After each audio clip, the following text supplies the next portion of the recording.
Am I allowed to talk then? No, that's it. This is where it matters, real people and real lives. That's what politics is all about. The fact that Trump made a good start, no. Straight answers, no spin, and just a couple of pints. How many fingers have I got up? About 10. So join me for Lee Anderson's Real World every Friday at 7 p.m. only on GB News. The People's Channel, Britain's news channel. You want to know what's really going on in the corridors of power? Labour don't know what to do with you half the time, and that makes you quite lethal in the chamber. Get behind the headlines with Chopper's political podcast. Join me, Christopher Hope, as I sit down with the great and the good of British politics. We'll see where this ruling takes us. These are the stories shaping our nation. Chopper's political podcast, available now on all platforms. Listen in and stay ahead. It's Patrick Christys tonight, and here we do things differently. It's explaining the absolute madness of this, doesn't it? It's explosive. I mean, this is very good. It's lively. 850. Your government sat there, Sean, and it did nothing. It's controversial. And the Middle East has been in turmoil since before I was born. It's everything you need to kickstart your evening. Everyone's had their Weetabix tonight. I love to see it. That's Patrick Christys tonight, weeknights from 9 p.m. Only on GB News, the People's Channel, Britain's news channel.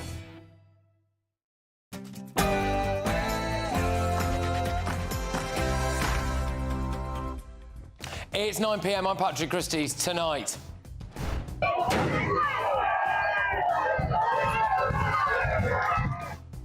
This is happening as we speak, a major incident outside a migrant hotel in Epping. We're going to bring you the very latest there. Clashes between what appears to be the kind of stand-up for refugees lot, people who are outside protesting at that hotel. Of course, police in the middle of all of that as well, but some very, very concerning footage as well, appearing to show things like a police van running over one of the protesters. We've got all of this. We're going to keep a close eye on it. Also tonight...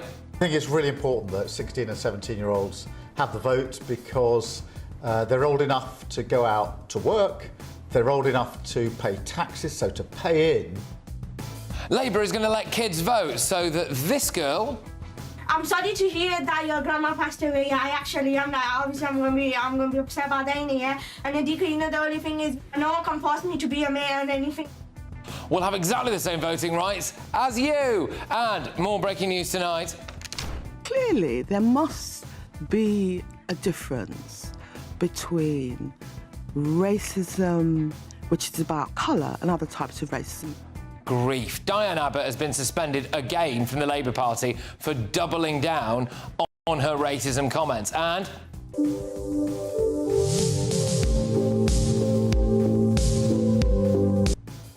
Labour's caved into Pakistan so they can fly in but don't have to take back rape gang monsters. Plus...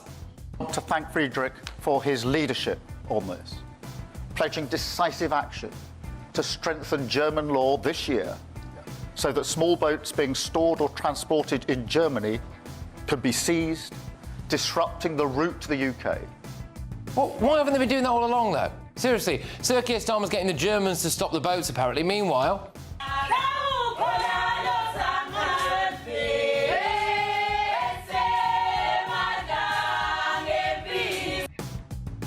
President Trump has decided to just send illegals to a remote African kingdom. Also... I would love reconciliation with my family. I don't know how much longer my father has. We are going to be speaking live to the reporter with a big inside scoop on Prince Harry and King Charles's reconciliation. And do you remember when Jess Phillips said this? We'll carry on with my speech. I understand that a strong woman standing up to you is met with such reticence. Gosh, you know what? She's got a short memory, hasn't she? I tell you what the group of people who are most likely to abuse, that is men. James Corden's new film is panned as literally the worst thing ever, except no one told James. What's great is when something's both nostalgic and brand new is kind of perfect. I hope people really enjoy it.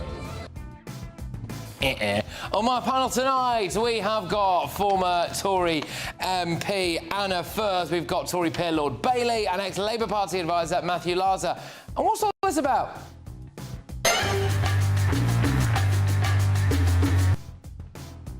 All that and much more. And at 11 p.m. until midnight is Late Edition, a first look at tomorrow's newspaper front pages, any breaking news we get as well, and we will be keeping you up to date with that protest taking place outside a migrant hotel right now in Epping. So get ready, Britain. Here we go.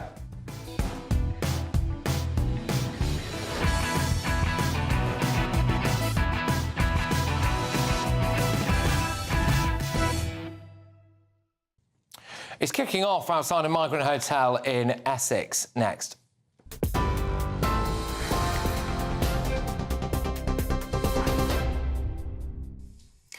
Good evening. We start with some breaking news. A child has died following a coach crash near Minehead in Somerset, with a number of casualties also taken to hospital. Police are giving a statement currently on that. The bus was bringing children back from a day trip today, the coach operator said.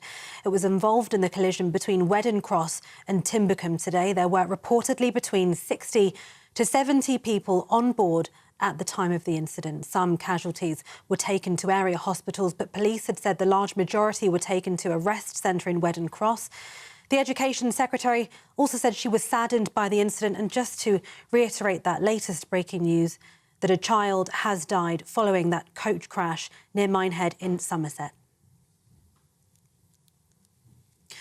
Elsewhere, Diane Abbott has been suspended from the Labour Party for a second time, a spokesperson said, after she doubled down on comments about racism for which she had previously apologised. She is the fifth Labour MP to be suspended by Sir Keir Starmer this week. A Labour Party spokesperson said Miss Abbott had been suspended pending an investigation. She was suspended by Labour in 2023 after writing a letter to The Observer, comparing racism experienced by people of colour with that seen by other groups. She apologised and was readmitted to the party before the 2024 general election. The MP for Hackney North and Stoke Newington, Miss Abbott, has now lost the whip a day after Rachel Maskell, Brian Leishman, Chris Hinchcliffe and Neil Duncan-Jordan. They were suspended from the party for repeatedly rebelling against the government on welfare. They will now sit as independents in the House of Commons.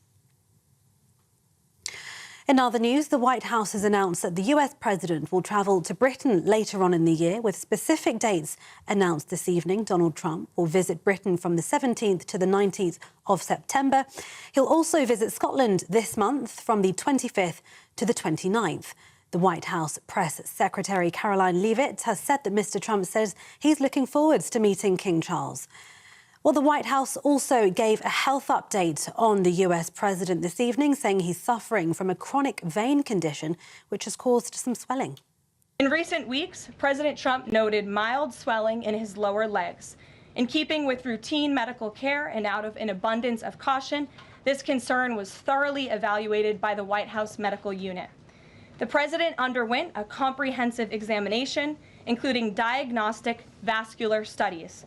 Bilateral lower extremity venous Doppler ultrasounds were performed and revealed chronic venous insufficiency, a benign and common condition. Elsewhere, personal details of spies and special forces were included in a data leak that led to thousands of Afghans being secretly relocated to the UK. Information about more than 100 Britons was contained in the breach. Defence sources say details of MI6 spies, SAS and special forces personnel were included in the spreadsheet after they'd backed Afghans who'd applied to be brought to the UK. It comes after the personal information of thousands of people who applied for the Afghan Relocations and Assistance Policy was released by accident in February of 2022 by a defence official. And 16 and 17-year-olds will be able to vote in the next general election under sweeping reforms unveiled today. Ministers say the changes will modernise democracy and help bring 9.5 million more people into the electoral system. The plans also include automated voter registration and new accepted IDs like UK bank cards and digital versions of driving licences. Campaign finance rules will also be tightened to stop foreign interference and shell company donations. It comes after the turnout at the last election was just over 59%. That's the lowest in over 2 decades. And those are the latest GB News headlines for now. More from me in an hour. For the very latest GB News direct to your smartphone, sign up to News Alerts by scanning the QR code or go to gbnews.com/alerts.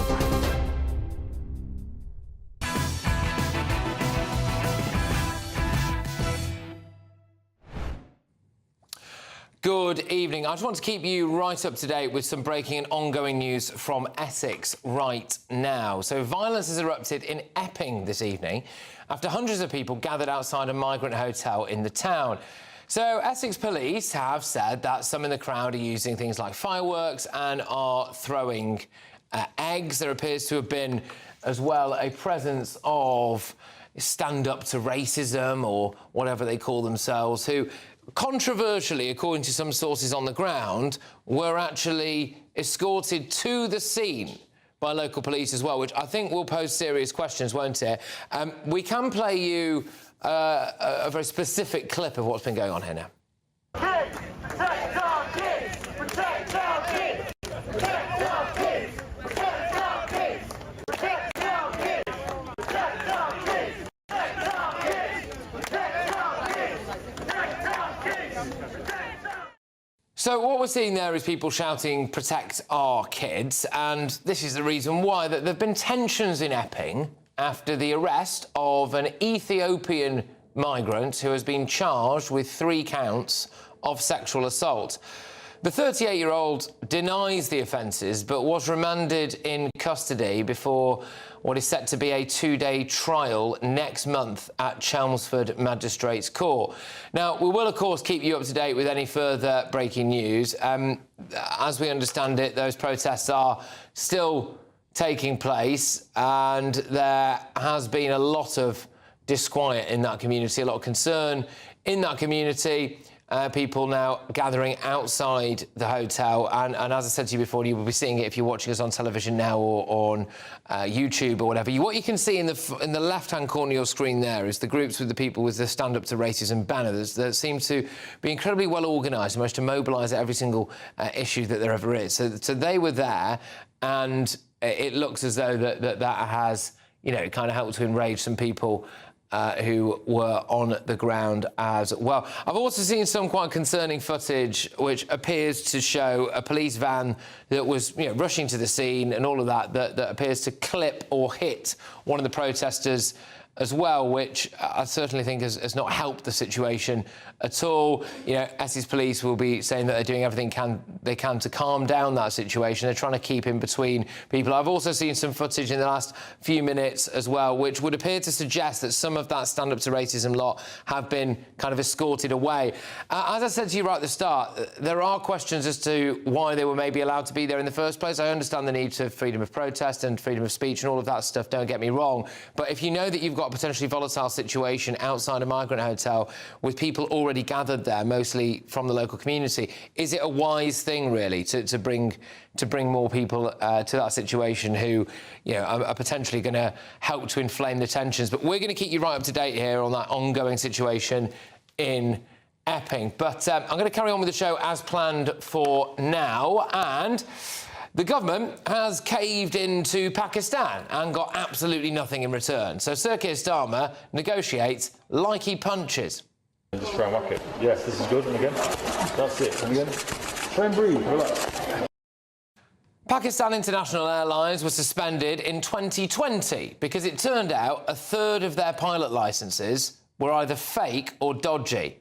Right. We currently have countless Pakistani paedophiles and rape gang monsters in Britain. Here are just some of them. We've had issues in places like Telford, Rochdale, Rotherham, Aylesbury, Oxford. In fact, there are around 50 towns and cities right across the country. And this disgusting piece of work was the ringleader of the Rochdale grooming gang. Now, he served just 2.5 years behind bars and was set for deportation originally more than 12 years ago. In the meantime, he's claimed thousands of pounds in legal aid, which you've paid for, to fight his deportation. He shredded his Pakistani passport and, shock horror, he's still in Britain. But that hasn't stopped him building a house back in Pakistan for his family, despite, of course, not wanting to be deported there. And apparently, according to The Sun, he's even been throwing wild parties on the street where he lives. And, well, yeah, there's kids on that street. aren't there? So there you go. We couldn't even deport another Pakistani paedophile because it wouldn't have been fair on his kids, which is ridiculous, isn't it? So, what happens yesterday? Well, PIA is now allowed to fly to and from Britain again, it seems. Brilliant, yes, that's what we need, isn't it? A more direct route there. It's hardly a surprise this has been allowed, though, given that there are several Labour MPs who seem to only bother getting out of bed in the morning so they can lobby for a new airport to be built in Mirpur, a specific region of Pakistan where a lot of the rape gang monsters actually come from or have family ties to. 28th of March, I shared on social media the work I and colleagues across the two houses have been doing to urge the government of Pakistan to build an international airport at Mirpur.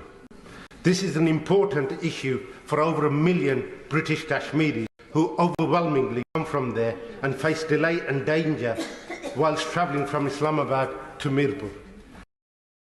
So, Labour have allowed PIA to resume flights to and from Britain, and only now are they beginning to negotiate about sending grooming gangs back to Pakistan. So Paul Waugh, who is the Labour MP for Rochdale, said this: "This is very welcome news. I know that this decision will have been taken solely on the basis of the safety improvements made by the airline, and it's not linked to deportations. But it indicates exactly the kind of close working relationship we need between the UK and Pakistan to pave the way for the return of Pakistani nationals deported from the UK, including the men convicted for being Rochdale grooming gang members." Can you imagine buying a car off Sir Keir Starmer? Seriously, he'd pay you to take it off him, wouldn't he? Anyone watching this now, any one of you at home, will have said this: OK, we'll let you fly into Britain, but only if you take the rapists and the paedophiles back. Well, we've given them what they want. We've given Pakistan exactly what they want. And now we're hoping that they take a couple of people back in return. This is another massive slap in the face. Yet again, Labour has treated the victims of the Pakistani rape gangs as an afterthought. Let's get thoughts of my panel. We have got former Tory MP Anna Firth, got Conservative peer Lord Bailey, and ex-Labour Party advisor Matthew Larzer.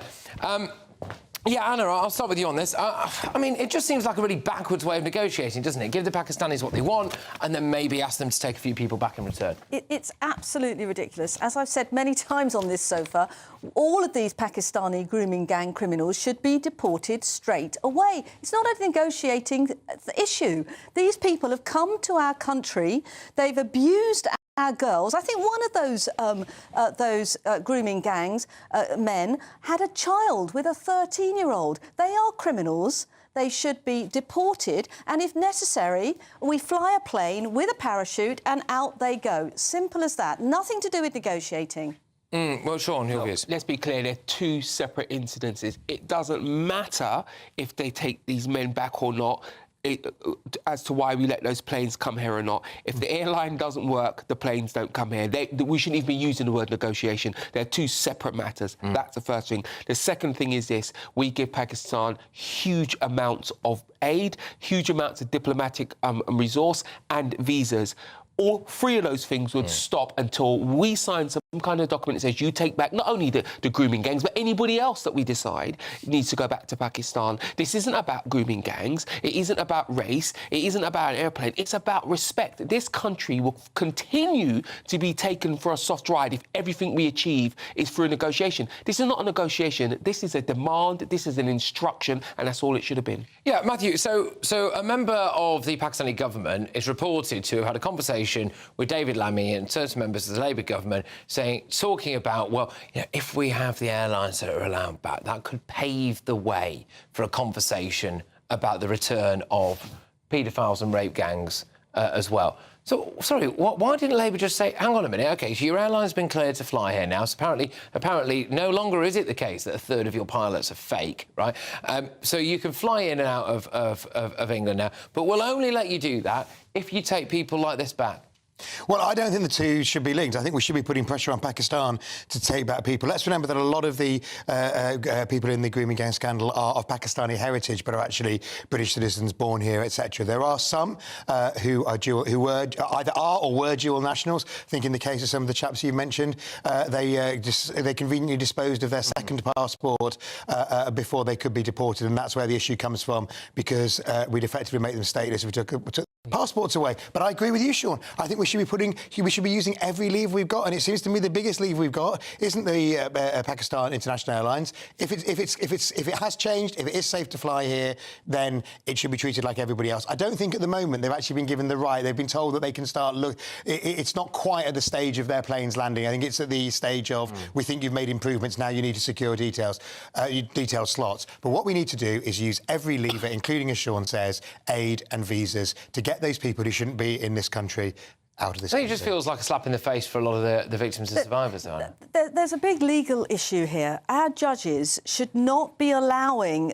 these Pakistani men to use renouncing their Pakistani citizenship as a way to make themselves stateless. Yeah, he's built a home, he's built a home. Where there's a will, there's a way. If those documents ever existed, they could be made to exist again. And I would simply say to the Pakistani authorities, you provide me with these details, and I will continue to provide. Sean, and I think in one but it's simpler than that, Sean. With aid. It's simpler than that.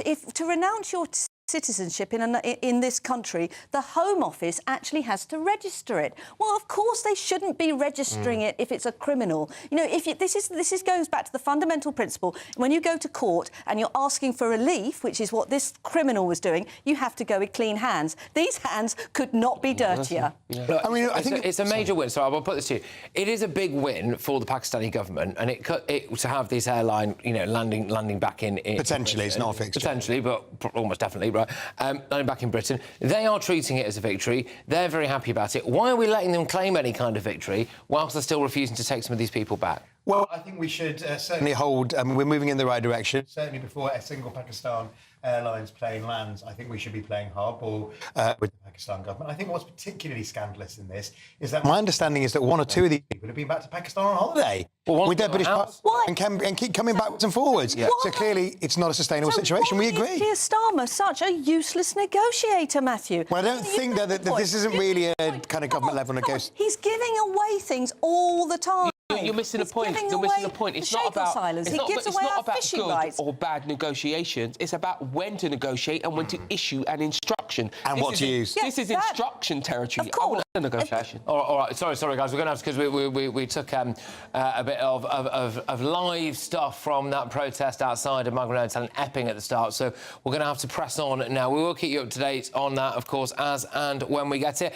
I've got a lot more lined up for you. It really is an action-packed show tonight, including, of course, the Votes for Kids situation. But for all that, plenty of time. In fact, you can't enter this if you're a kid. But anyway, 54,321 quid in cold, hard, tax-free cash. Here's how you can be in it to win it. You have the chance to win our biggest cash prize to date in 5, 4, 3, 2, 1. As there's an incredible £54,321 in tax-free cash to be won. What would you spend it on? A brand new car, the holiday of a lifetime, or just the chance to sit back, relax, and remove some of those day-to-day financial stresses? £54,321 in tax-free cash has to be won. For another chance to win £54,321 cash, text cash to 63225. One entry costs £2.50 plus one standard network rate message, or text bonus to 63225. 5 entries cost £5 plus one standard network rate message. Go to gbnews.com/win. Entries start at £2.50. Call 0903 686 3232. Calls cost £2.50 plus your network access charge. Or post your name and number to GB14 PO Box 8690 Derby DE1 9TT. UK only. Entrance must be 18 or over. Lines close at 4 p.m. on the 1st of August. Please check the closing time if listening or watching on demand. Good luck. Yeah, like I said, really is an action-packed show this evening. We've got a bit of this. I tell you what the group of people who are most likely to abuse, that is men. Safeguarding Minister Jess Phillips refused to acknowledge migrant sex crime data in a car crash interview earlier today. So can she really be trusted to protect women and girls? But before that, President Trump deported 5, in his words, depraved monsters to a small African kingdom after their own countries refused to take them back. So why can't we do the same? That's next.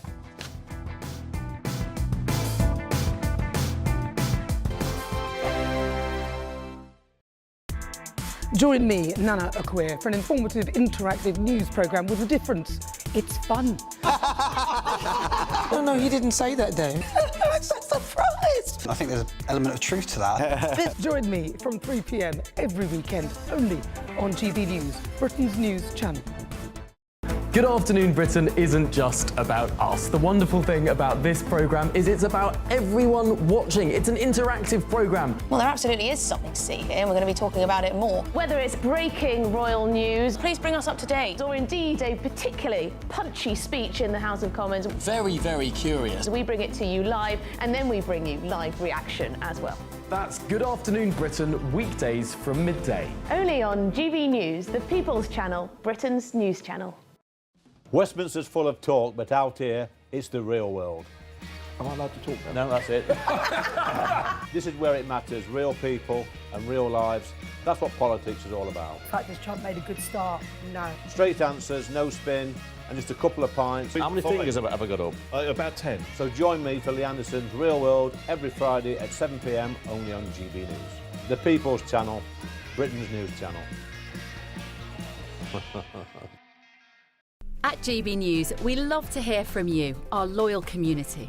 So drop us a line at gbnews.com/yoursay. There you can talk to each other and also to the presenters live on air. gbnews.com/yoursay, because GB News is your channel, Britain's news channel. Mornings don't have to be tiresome, especially if you have the right company.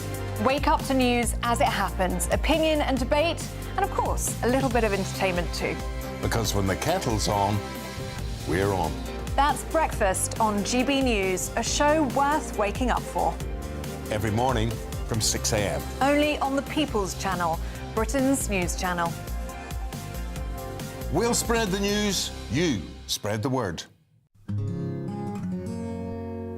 At GB News, we are proud to stand for you, for the Britain you love, for the communities you live in. That's what makes us the fearless champions of Britain, its voices and its values. Because we, at GB News, the People's Channel, Britain's news channel. This is Britain's Newsroom, where your voice matters. It's just astonishing. With expert analysis and honest opinion, we don't just keep you informed. We bring you unique perspectives you won't see anywhere else. Can't argue with any of that. When the news happens, it happens here. On Britain's Newsroom, weekdays from 9:30 a.m. Only on GB News.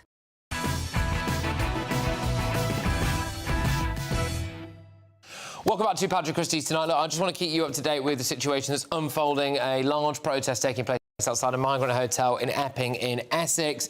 Large crowds there. There have been some clashes, kind of from all angles, really. There was Stand Up to Racism turned up. Obviously, there's a huge police presence as well. We are going to be going, I believe, shortly anyway, to Adam Brooks, who has been at that protest earlier on today, and he's going back to it just to report on what's happening as kind of darkness falls, really. We're going to see what the situation is unfolding there. So stay tuned for that. Also, a little bit later on, of course, we're going to be talking about Jess Phillips, because she appears to have put her foot in it slightly when it comes to protecting women and girls. But let's deal with this first. Is it time that we took a leaf out of President Trump's immigration playbook? It's time to have the head-to-head. The reason I'm asking this is that the Trump administration has decided to deport 5, quote, depraved monsters to the tiny African kingdom of Eswatini after the Supreme Court lifted restrictions on banishing immigrants to third countries. Does any of this sound familiar, by the way? Yeah, I think it's got echoes of Rwanda, hasn't it? Even if they have no ties to this country, they can go there. So the 5 men include a Vietnamese national accused of child rape and convicted murderers from Jamaica and Cuba. who were deemed so, quote, uniquely barbaric that their home countries had refused to take them back. A major feature of President Trump's second term has been his hardline immigration approach, including the construction of what's been known as Alligator Alcatraz, which is a detention centre housing, roughly speaking, 5,000 migrants deep in the Florida Everglades, surrounded by, you guessed it, alligators. Well, a US Customs and Border Protection officer has said that the number of illegal crossings under Trump's administration have basically decreased by 93%. So, look, do we need to be doing a bit more of the Trump stuff? Well, I'm very glad to be joined this evening, going head-to-head on this, are the former aide to Margaret Thatcher, now Gardener, and political commentator Dominic Moffat. Thank you very much, gentlemen. Great to have you on the show. Now, I'll start with you. You know, should we be doing what Trump's done, you know, using these remote African kingdoms? 100% right. Absolutely, we should be doing that. And President Trump has been highly effective in dealing with illegal migration. We have seen a huge drop in the number of people trying to enter into the United States illegally, and he has begun a mass deportation program, starting off, of course, with the worst of the worst. And those individuals being sent off, of course, to Eswatini in southern Africa are real monsters, as the US administration says. These are murderers and rapists, and they should be deported from the United States. And Eswatini and other African countries are going to be taking these thugs. And this is the right approach. Actually get these criminals out of the United States, send them to countries that are willing to take them, and get them off US soil. So today, Sir Keir Starmer was prattling around trying to get the Germans to stop boats. Quite why the Germans have not been able to confiscate migrant boats so far, I don't know. But anyway, he's got that deal sorted. He's got a deal with the French. Today, again, footage emerged of them handing life jackets to people crossing the English Channel. So that's not really working, is it? President Trump said, you know what, you lot are off to Eswatini, and he's just done it. Why can't we do that?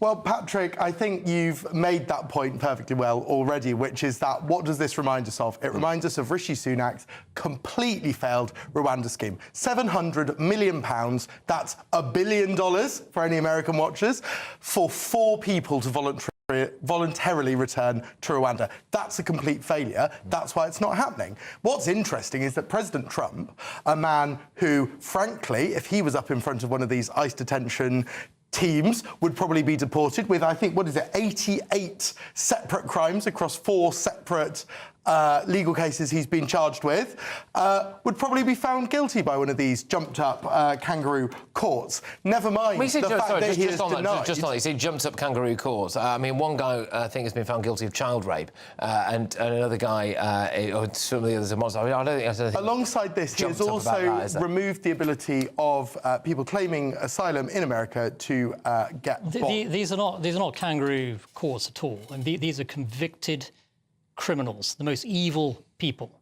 And we want to get them out of the United States. The UK should follow that path. It doesn't work. It does work. Sunak spent £700 million. This is not the Rwanda scheme. Choice. It is working. You're seeing what's happening in the United States. Trump's mass policies dealing with mass migration are very, very effective. They've deported 250,000 people already. This is working. The border is at its securest level in many, many decades for the United States. This is a huge achievement. If you look at what real political leadership can achieve, you're seeing that in the United States. Keir Starmer, of course, is too cowardly to do anything at all about illegal migration and about the vast numbers of criminals here in the United Kingdom. He's a weak-kneed prime minister, probably the worst prime minister, I think, in many decades in the United Kingdom. We need strength and resolve dealing with illegal migrants and all the criminals who are running rampant. I mean, I suppose you could take out, the ethics in that sense for you, maybe, of sending people to Eswatini, which, as far as I can... My knowledge of Eswatini is somewhat limited. However, my limited research would suggest that it is quite a safe country. You know, he's been able to do a deal here with them relatively quickly. I don't think has cost the likes of the 700 million quid that we promised the Rwandans. He's not had to do any of that. He's lobbed them over there. They are currently residing in a correctional facility in Eswatini with, quotes, similar offenders. So what is wrong with that? So, first of all, it's an immoral thing to do, to deport our problem to somebody else's, as you've said, third country. Yeah, the other point it's is not that immoral he hasn't to do done that. a deal. He hasn't done a deal. He has said you won't have funding for AIDS programmes in Eswatini. Well, that's a deal, isn't it? It's not really a deal if you kind of threaten blackmail a nation. Well, It's not blackmail. It is a deal. leverage, isn't it? I suppose. It is a deal that's been completely negotiated immoral. with a sovereign nation that has agreed to take these monsters. Unlike they'll lock President them up, Trump, of course, in Keir Starmer has Eswatini. shown leadership by negotiating with countries like Vietnam to take offenders back directly. Keir to where Starmer they're from. and leadership do not belong in the same sentence. Keir Neither Starmer is does President Trump and incapable moral.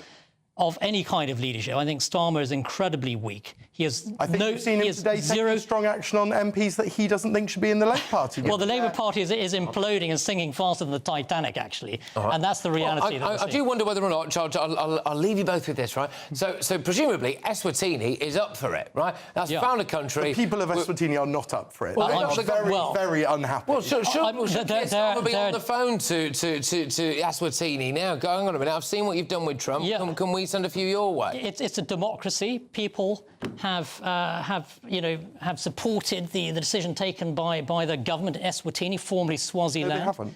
And I think that this is an agreement between two sovereign nations, and America's deporting some of the worst monsters living in the country. You don't think... That's a great thing. That's very, very moral to do that. And in light of the fact that we are unable to even deport people to a place like Pakistan, you don't think that we should be on the phone to Eswatini and going, would you mind having a few of our wrong-uns, please? I don't think it's the right thing to do to export our problem to some other country. Okay. And the people of Eswatini agree with me. OK. So do the British public. What's the evidence of that, Dominic? Can you demonstrate how the people of Eswatini agree with you on this? Well, we'll find out. I mean, I can sense someone in our bookings department tomorrow being given the daunting task of taking us to Eswatini and us speaking to people on the ground there. But thank you very much. Tremendous stuff. Good head-to-head. Right, coming up.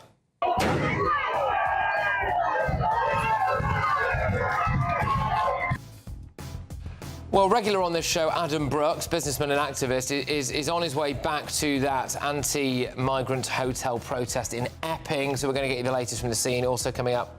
I tell you what the group of people who are most likely to abuse, that is men.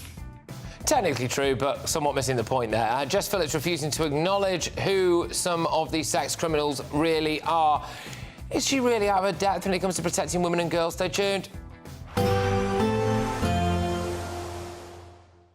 Be nice to escape the grey. Clear skies, here we come. As clear as our travel insurance. All Clear Travel Insurance sponsors GBNews Travel Destinations Forecast. Lots of hot, strong sunshine around the Mediterranean at the moment. A few showers are possible in Sicily and inland over Turkey. We may just see one or two showers. Most of the coast here dry and sunny. Much of the Greek islands also dry, fine and sunny. One or two showers through the spine of Italy, but again, the coast's dry and fine. Northern parts of Spain may see a bit more cloud and a few showers. Quite a brisk wind blowing over the Canaries, but it's going to be hot in Tenerife. Temperatures just dipping a little bit here into the weekend. All Clear Travel Insurance sponsors GBNews Travel Destinations Forecast. Hi there, welcome to the latest update from the Met Office for GB News. Over the next 24 hours, it's going to stay warm and humid for many of us. An uncomfortable night for sleeping. Showers in the north and west, but drier towards the southeast. We've got low pressure moving slowly northeastwards, swinging some weather fronts into the west. That's what's causing the cloud and some outbreaks of showery rain into Scotland, Northern Ireland, western parts of England and Wales overnight. Elsewhere, mostly dry, areas of cloud, some low cloud and mistiness around southern and western coasts, and a muggy night to come wherever you are. Temperatures staying generally up around 15 to 18 Celsius. That gets us off to a warm start to Friday, but a mixed start depending on where you are across the United Kingdom. We've got areas of cloud and showery rain pushing into eastern Scotland, reaching Orkney, but not quite Shetland at this time. Western Scotland brightening up after earlier rain, and there will be further showers following into Northern Ireland, but perhaps an element of brightness there for a few hours during the early morning period. Wales and Western England likewise, band of cloud and some showery rain moving through, but the rain not too heavy towards the southwest. Ahead of this, the Midlands, eastern and southeastern England, seeing a hot and humid day. Temperatures widely in the mid to high 20s. touching 30 to 32 Celsius in some of the hotter parts of East Anglia and the southeast. Of course, that heat and humidity with low pressure nearby combining to give some thunderstorms, particularly for northeast England later in the day. And there'll also be further showers into the northwest, but some even livelier showers and thunderstorms developing on Friday night and into Saturday, emanating from France, pushing northwards across central and eastern parts of the UK. Some particularly heavy rain moving through northern England and southern Scotland, followed by further showers and thunderstorms, initially from the south and then into Sunday from the west. So, a lot of rain to come. In the GB newsroom, we bring you the news as it happens. With our team of dedicated journalists across the UK, we're ready to keep you up to date with what's happening every half an hour, every single day. Bulletins here on GB News, the People's Channel, Britain's news channel. This is Britain's newsroom, where your voice matters. It's just astonishing. With expert analysis and honest opinion, we don't just keep you informed. We bring you unique perspectives you won't see anywhere else. Can't argue with any of that. When the news happens, it happens here. On Britain's newsroom, weekdays from 9:30 a.m. Only on GB News. At GB News, we love to hear from you, our loyal community. So drop us a line at gbnews.com/yoursay. There, you can talk to each other and also to the presenters live on air. gbnews.com/yoursay, because GB News is your channel, Britain's news channel.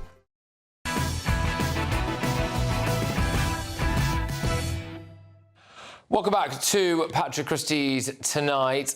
Huge amount coming your way. We are monitoring the situation outside the Migrant Hotel in Epping, and I think we're going to take you to the scene very, very shortly.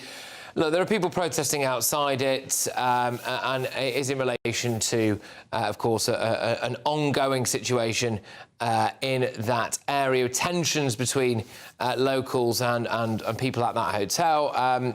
And the police have got involved, of course, and as have Stand Up to Racism, etc. So, look, we're going to keep you up to date with everything that's going on there. It's very much a powder keg situation, certainly as darkness falls in Essex. But stay tuned for all of that. First, though, so Home Office Minister Jess Phillips has been slammed. She refused to acknowledge official data that shows that Afghans are likely to commit more sex offences, than Brits. I mean, like, I have to look across all of this data and think about where I have to really focus and target resources on the prevention work that I am determined to do. Do you think there are people in this country who have a culturally very, very different view of women and therefore are more likely to be engaged in these kinds of activities? Which culture doesn't have patriarchy and misogyny in it? Because... Do you think? No, I mean, like, I have seen victims and perpetrators from every single walk of life. Do you think we are a fundamentally misogynistic? I tell you what the group of people who are most likely to abuse, that is men. Well, I'm joined now by the Communications Manager at the Women's Safety Initiative, Saskia Teague. Saskia, thank you very much. Tremendous to have you on the show. Do you think that Jess Phillips gets it when it comes to protecting women and girls in Britain? No, I mean, she completely deflects the damning truth of migrant crime. You know, it's easy just to say, oh, it's men. They're the easiest target in society now, you know, the approved villain. It's just selective outrage wrapped up in moral cowardice. She won't say who's committing the crimes because, you know, that will upset her voter, community. And it's who she relies on for votes. And I'm ashamed that somebody like that is representing, you know, safeguarding and violence for women and girls. She doesn't represent me. She's an awful politician, and she's an awful excuse to represent women and girls who some have gone through the most atrocious crimes of this country that we've ever seen. So Jess Phillips is making the point there that actually she comes across all sorts of cases perpetrated by people from all sorts of different communities, all sorts of races, religions, presumably, and that really the common denominator there is men. You seem to think that she's a bit off the mark there with that. Oh, absolutely. I mean, Afghan men are 20 times more likely to, they're responsible for more sex crimes than British men. There are cultural differences, and I'm sick and tired that we're constantly told to look away. You know, I did a video recently on Baldley Green in Birmingham, You know, absolutely horrific what's going on there. And people will blame anything but cultural differences. They'll blame poverty, they'll blame policing, they'll blame lack of funding. But people don't want to zoom in, like Jess Phillips, and look in at cultural differences. She's an absolute embarrassment to this country. What stood out to me with this was that she actually had a taste, not of sexual offences, but of some men's attitudes towards women at her last general election campaign, where there was an independent candidate, a pro-Gaza candidate, backed up by an organisation called the muslimvote.co.uk, that really, in her own words, used quite bully boy tactics against really quite threatening tactics. And at her acceptance speech, she was heckled. She even stood up there and she said, you know, I know that the idea of a strong woman here really, really winds you up. You can't stand it. And then now she's in power. Has she forgotten that, do you think? Absolutely. And her being in power now, she's had ample chance to, you know, voice the concerns of women and girls up and down the country. But she refuses to do so because she'd rather keep her, you know, her status. She'd rather protect her political party. And, you know, I did see about, was it the pro-Palestinian men heckling at her at her acceptance speech. And she will refuse to acknowledge that because her core voter base are from people with these awful values. And she won't speak out about these things because she doesn't care. She doesn't care about women and girls, and that is the bottom line. Yeah, I mean, OK, so a couple of things there. So, look, obviously Jess Phillips will say, has said in the past, she spent her whole life working with, you know, survivors and victims of domestic violence, sexual assault, etc., and that she really does care about women and girls. You maybe think that she doesn't show it in the way that you would like. Oh, my goodness, absolutely not. I mean, she's been dragged kicking and screaming to hold a national inquiry into Pakistani grooming gangs, you know, accusing people of jumping on the far-right bandwagon, rejected the inquiry into Oldham, rejected the national inquiry. She's let down her individual, you know, being. She's let down so many women and girls, and how she can ever stand up and say that she is, you know, representing women and girls of this country is just disgusting. I can't actually believe we've got to this point. All right, well, Saskia, thank you very much, and thank you very much for coming on the show. Saskia Teague there, who is the Communications Manager at the Women's Safety Initiative. Look, I've said it before, I'll say it again, Jess Phillips, obviously in the strongest possible terms, will say that she's doing everything she possibly can to help women and girls. Anyway, coming up...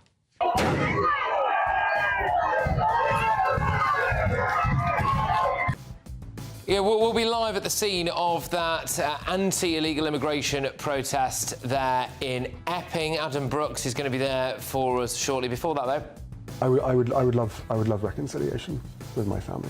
I don't know how much longer my father has. Apparently, there are ongoing reconciliation talks between Prince Harry and King Charles. His people are speaking to his people and all of that stuff. Well, we have got the lady who broke that story, and she's on this show in just a second or two, so stay tuned. Welcome back to Britain's Newsroom with Andrew and Beth. Hello everyone, Patrick Christys here. I'm Michelle Duke, Britain's News Channel. Access the stories that matter to you. Take the GB News family with you on any device. And as long as you have an internet connection, tune in to GB News anywhere on the planet or beyond. GB News, the People's Channel, Britain's News Channel. Westminster's full of talk, but out here, it's the real world. Am I allowed to talk then? No, that's it. This is where it matters, real people and real lives. That's what politics is all about. The fact that Trump made a good start, no. Straight answers, no spin, and just a couple of pints. How many fingers have I got up? About 10. So join me for Lee Anderson's Real World every Friday at 7 p.m. only on GB News. The People's Channel, Britain's News Channel. You want to know what's really going on in the corridors of power? Labour don't know what to do with you half the time, and that makes you quite lethal in the chamber. Get behind the headlines with Chopper's Political Podcast. Join me, Christopher Hope, as I sit down with the great and the good of British politics. We'll see where this ruling takes us. These are the stories shaping our nation. Chopper's Political Podcast, available now on all platforms. Listen in and stay ahead. This is Britain's Newsroom, where your voice matters. It's just astonishing. With expert analysis and honest opinion, we don't just keep you informed. We bring you unique perspectives you won't see anywhere else. Can't argue with any of that. When the news happens, it happens here. On Britain's Newsroom, weekdays from 9:30 a.m. Only on GB News. Hi, I'm Michelle Dewberry, and my show is your opportunity to cut through all the noise and dive in headfirst to some robust debates. Ideas clash. Situation, no, isn't it? No, because the failure is you're deliberately avoiding my point. Nothing's held back. And if you think this is the end of it, wait for more. And we do not shy away from the difficult stuff. Sometimes I want to shake people and say, if only you understood. So join me on Jubes & Co. weeknights at 6 p.m, only on GB News, Britain's news channel. 5 hosts, 5 opinions, 5 fearless debates, 5 unfiltered takes on the day's news. 5 reasons not to be anywhere else on Saturday night. This is the Saturday 5. You got me. You got me good there. Britain's biggest Saturday night TV show. It's not a bad brand. Yeah. Uncensored. Very, very racy tonight on the unpredictable. What did she say? Can you translate it for us? And always entertaining. And how can a country go from being led by William Wallace to Saturday nights from 6 p.m. only on GB News, the People's Channel. Britain's news channel. You're going to want to stay tuned, trust me.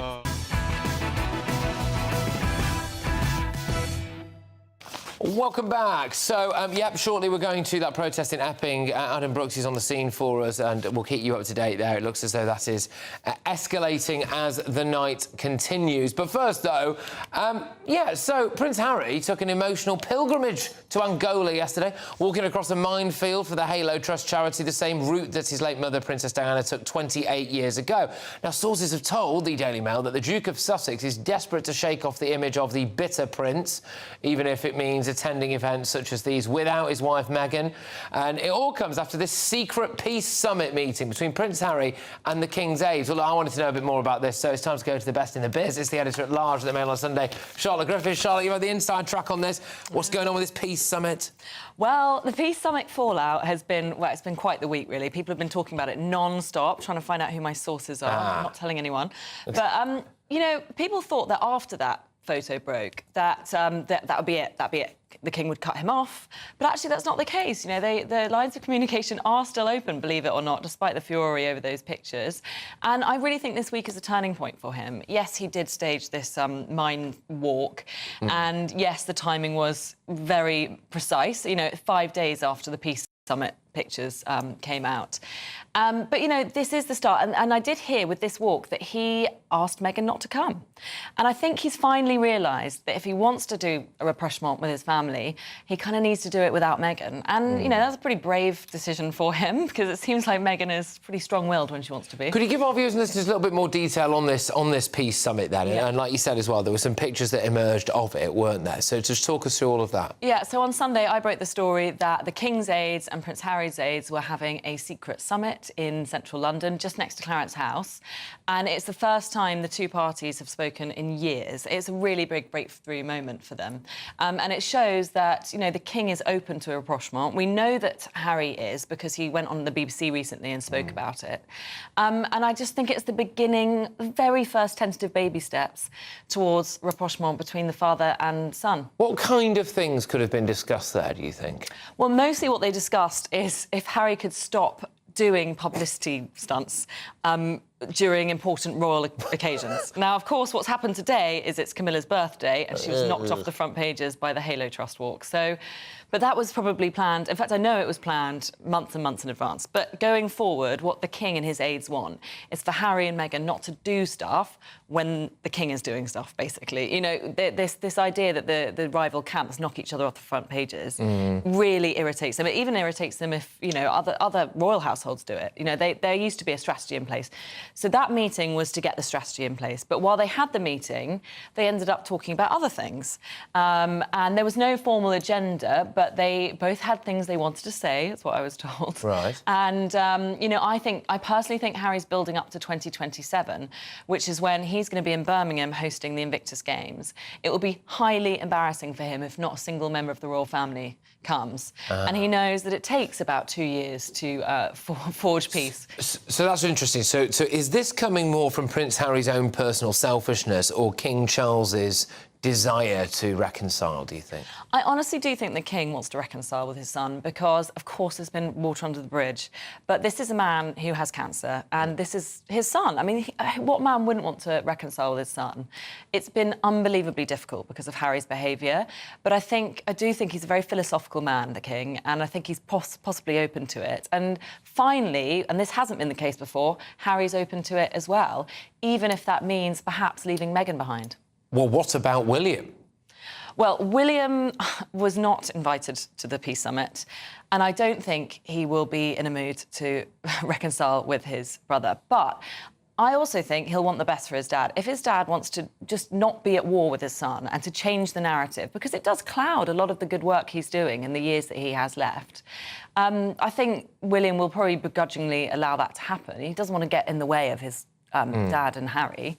I wonder if Harry feels as though this is really one of his last opportunities to try to kind of worm his way back into the royal family and the royal fold, really, which is, you know, whilst King Charles is here and in post, it's better to do it then because, you know, if, you know, in years down the line, hopefully it's a long time away, of course, but, you know, King Charles is maybe not in the best of health, you know, then he's got less chance of ever being allowed back if it's William on the throne. When William's on the throne, that drawbridge is coming up. It really is. I mean, that is undeniable, you know, and even he has to admit that. So now is the time. He's got a window now, and I think he knows it's going to be a slow burn. I think he knows it's a careful strategy for the next 2 years or more.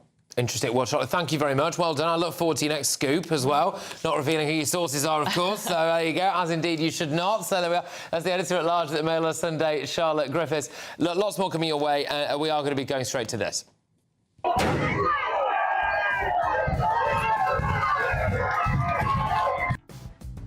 Yep, so there have been some new developments in this anti-illegal migrant protest taking place outside a migrant hotel in Epping. Businessman and activist Adam Brooks is there for us. We're going to be seeing what's going on. And, of course, Labour has decided to give the vote for kids, so a new generation can despise them as well. Stay tuned.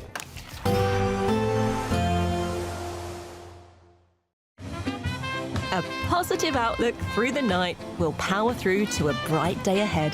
Boxed home battery storage, sponsors of weather on GB News. Hi there, welcome to the latest update from the Met Office for GB News. Over the next 24 hours, it's going to stay warm and humid for many of us. An uncomfortable night for sleeping. Showers in the north and west, but drier towards the southeast. We've got low pressure moving slowly northeastwards, swinging some weather fronts into the west. That's what's causing the cloud and some outbreaks of showery rain into Scotland, Northern Ireland, western parts of England and Wales overnight. Elsewhere, mostly dry, areas of cloud, some low cloud and mistiness around southern and western coasts, and a muggy night to come wherever you are. Temperatures staying generally up around 15 to 18 Celsius. That gets us off to a warm start to Friday, but a mixed start depending on where you are across the United Kingdom. We've got areas of cloud and showery rain pushing into eastern Scotland, reaching Orkney, but not quite Shetland at this time. Western Scotland brightening up after earlier rain, and there will be further showers following into Northern Ireland, but perhaps an element of brightness there for a few hours during the early morning period. Wales and Western England, likewise, a band of cloud and some showery rain moving through, but the rain not too heavy towards the southwest. Ahead of this, the Midlands, eastern and southeastern England, seeing a hot and humid day. Temperatures widely in the mid to high 20s, touching 30 to 32 Celsius in some of the hotter parts of East Anglia and the southeast. Of course, that heat and humidity with low pressure nearby combining to give some thunderstorms, particularly for northeast England later in the day. And there'll also be further showers into the northwest, but some even livelier showers and thunderstorms developing on Friday night and into Saturday, emanating from France, pushing northwards across central and eastern parts of the UK. Some particularly heavy rain moving through northern England and southern Scotland, followed by further showers and thunderstorms initially from the south and then into Sunday from the west. So a lot of rain to come. A positive outlook through the night will power through to a bright day ahead. Boxed home battery storage, sponsors of weather on GB News.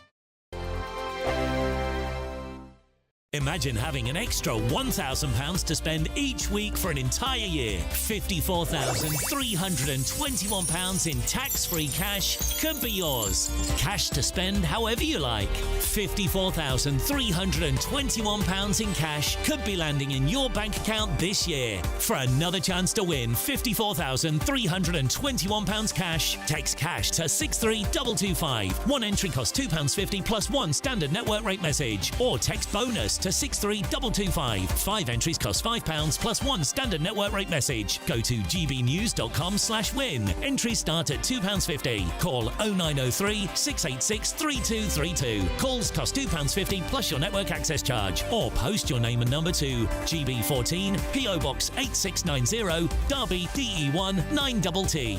UK only. Entrance must be 18 or over. Lines close at 4 p.m. on the 1st of August. Please check the closing time if listening or watching on demand. You want to know what's really going on in the corridors of power? Labour don't know what to do with you half the time, and that makes you quite lethal in the chamber. Get behind the headlines with Chopper's political podcast. Join me, Christopher Hope, as I sit down with the great and the good of British politics. We'll see where this ruling takes us. These are the stories shaping our nation. Chopper's political podcast, available now on all platforms. Listen in and stay ahead.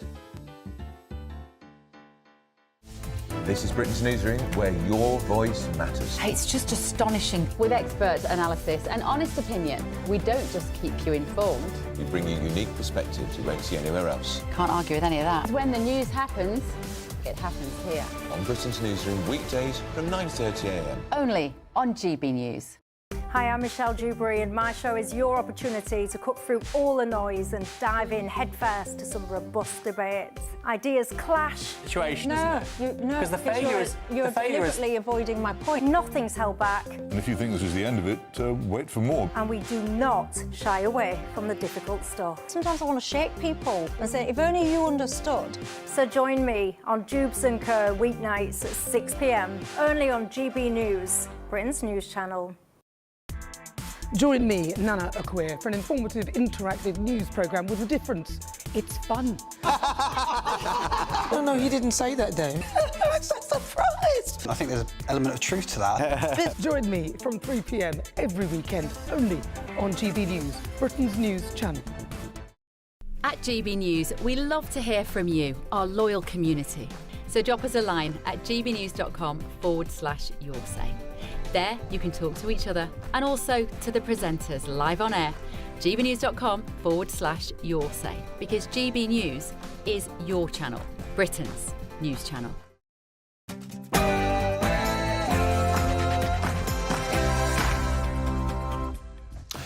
It's 10 p.m. I'm Patrick Christys. Happening right now.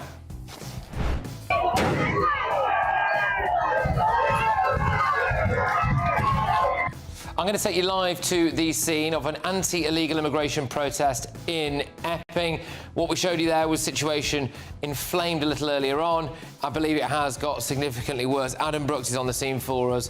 We'll take it live. Also, I think it's really important that 16 and 17-year-olds have the vote because they're old enough to go out to work. They're old enough to pay taxes, so to pay in. Labour is going to let kids vote so that this girl... I'm sorry to hear that your grandma passed away. I actually am. Obviously, I'm gonna be upset about that, yeah. And then, you know, the only thing is, no one can force me to be a mayor or anything, yeah. Will have the same voting rights as you, and... To thank Friedrich for his leadership on this, pledging decisive action to strengthen German law this year so that small boats being stored or transported in Germany could be seized, disrupting the route to the UK. Why weren't we doing that anyway? Anyway, Sir Keir Starmer is getting the Germans to supposedly stop the boats. Meanwhile...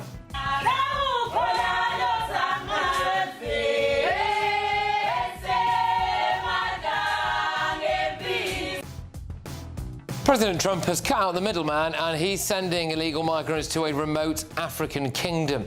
James Corden's new film is universally panned as the worst thing ever, but no one's told James yet.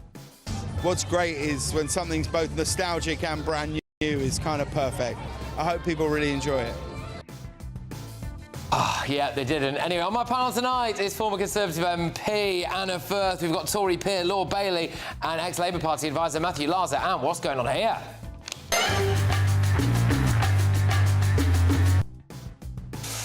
And from 11 p.m. until midnight, it's Late Edition. A first look at tomorrow's newspaper front pages. Any breaking news, and I get the sense there's going to be a fair bit of it this evening. Get ready, Britain, here we go.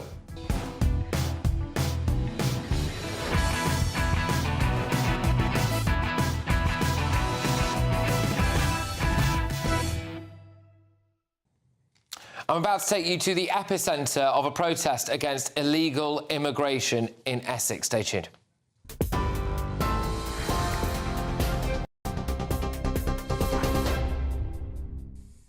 Patrick, thank you. The top story is a child has died following a coach crash near Minehead in Somerset. 21 others have been taken to hospital. Several had serious injuries, including 2 children.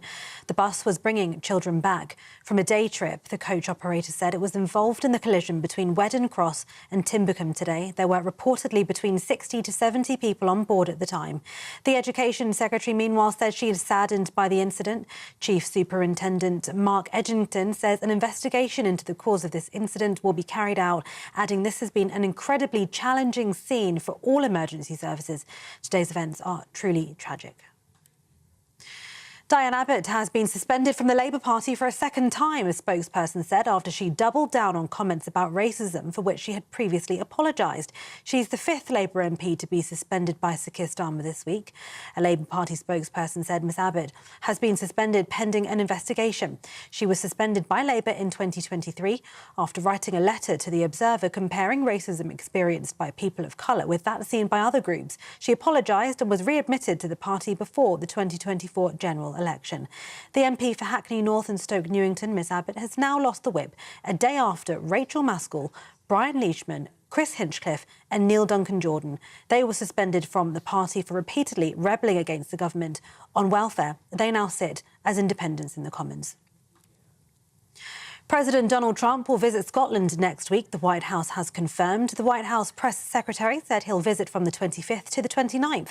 She said during the visit, President Trump will meet again with Prime Minister Sir Keir Starmer to refine the great trade deal that was brokered between the United States and the United Kingdom. The president will also return to Britain in September for his second state visit. Mr Trump is reportedly looking forward to meeting the King. The White House also gave a health update on the US president this evening, saying he's suffering from a chronic vein condition which has caused some swelling. In recent weeks, President Trump noted mild swelling in his lower legs. In keeping with routine medical care and out of an abundance of caution, this concern was thoroughly evaluated by the White House medical unit. The president underwent a comprehensive examination, including diagnostic vascular studies. Bilateral lower extremity venous Doppler ultrasounds were performed and revealed chronic venous insufficiency, a benign and common condition. And American rapper Snoop Dogg has officially become co-owner of Championship Football Club Swansea. The 53-year-old star, who hinted at investing in the club by helping promote the club's shirt launch earlier this week, has joined Croatian midfielder Luka Modric in linking up with the Swans. And those are the latest headlines. For now, more news in an hour. For the very latest GB News direct to your smartphone, sign up to News Alerts by scanning the QR code or go to gbnews.com/alerts.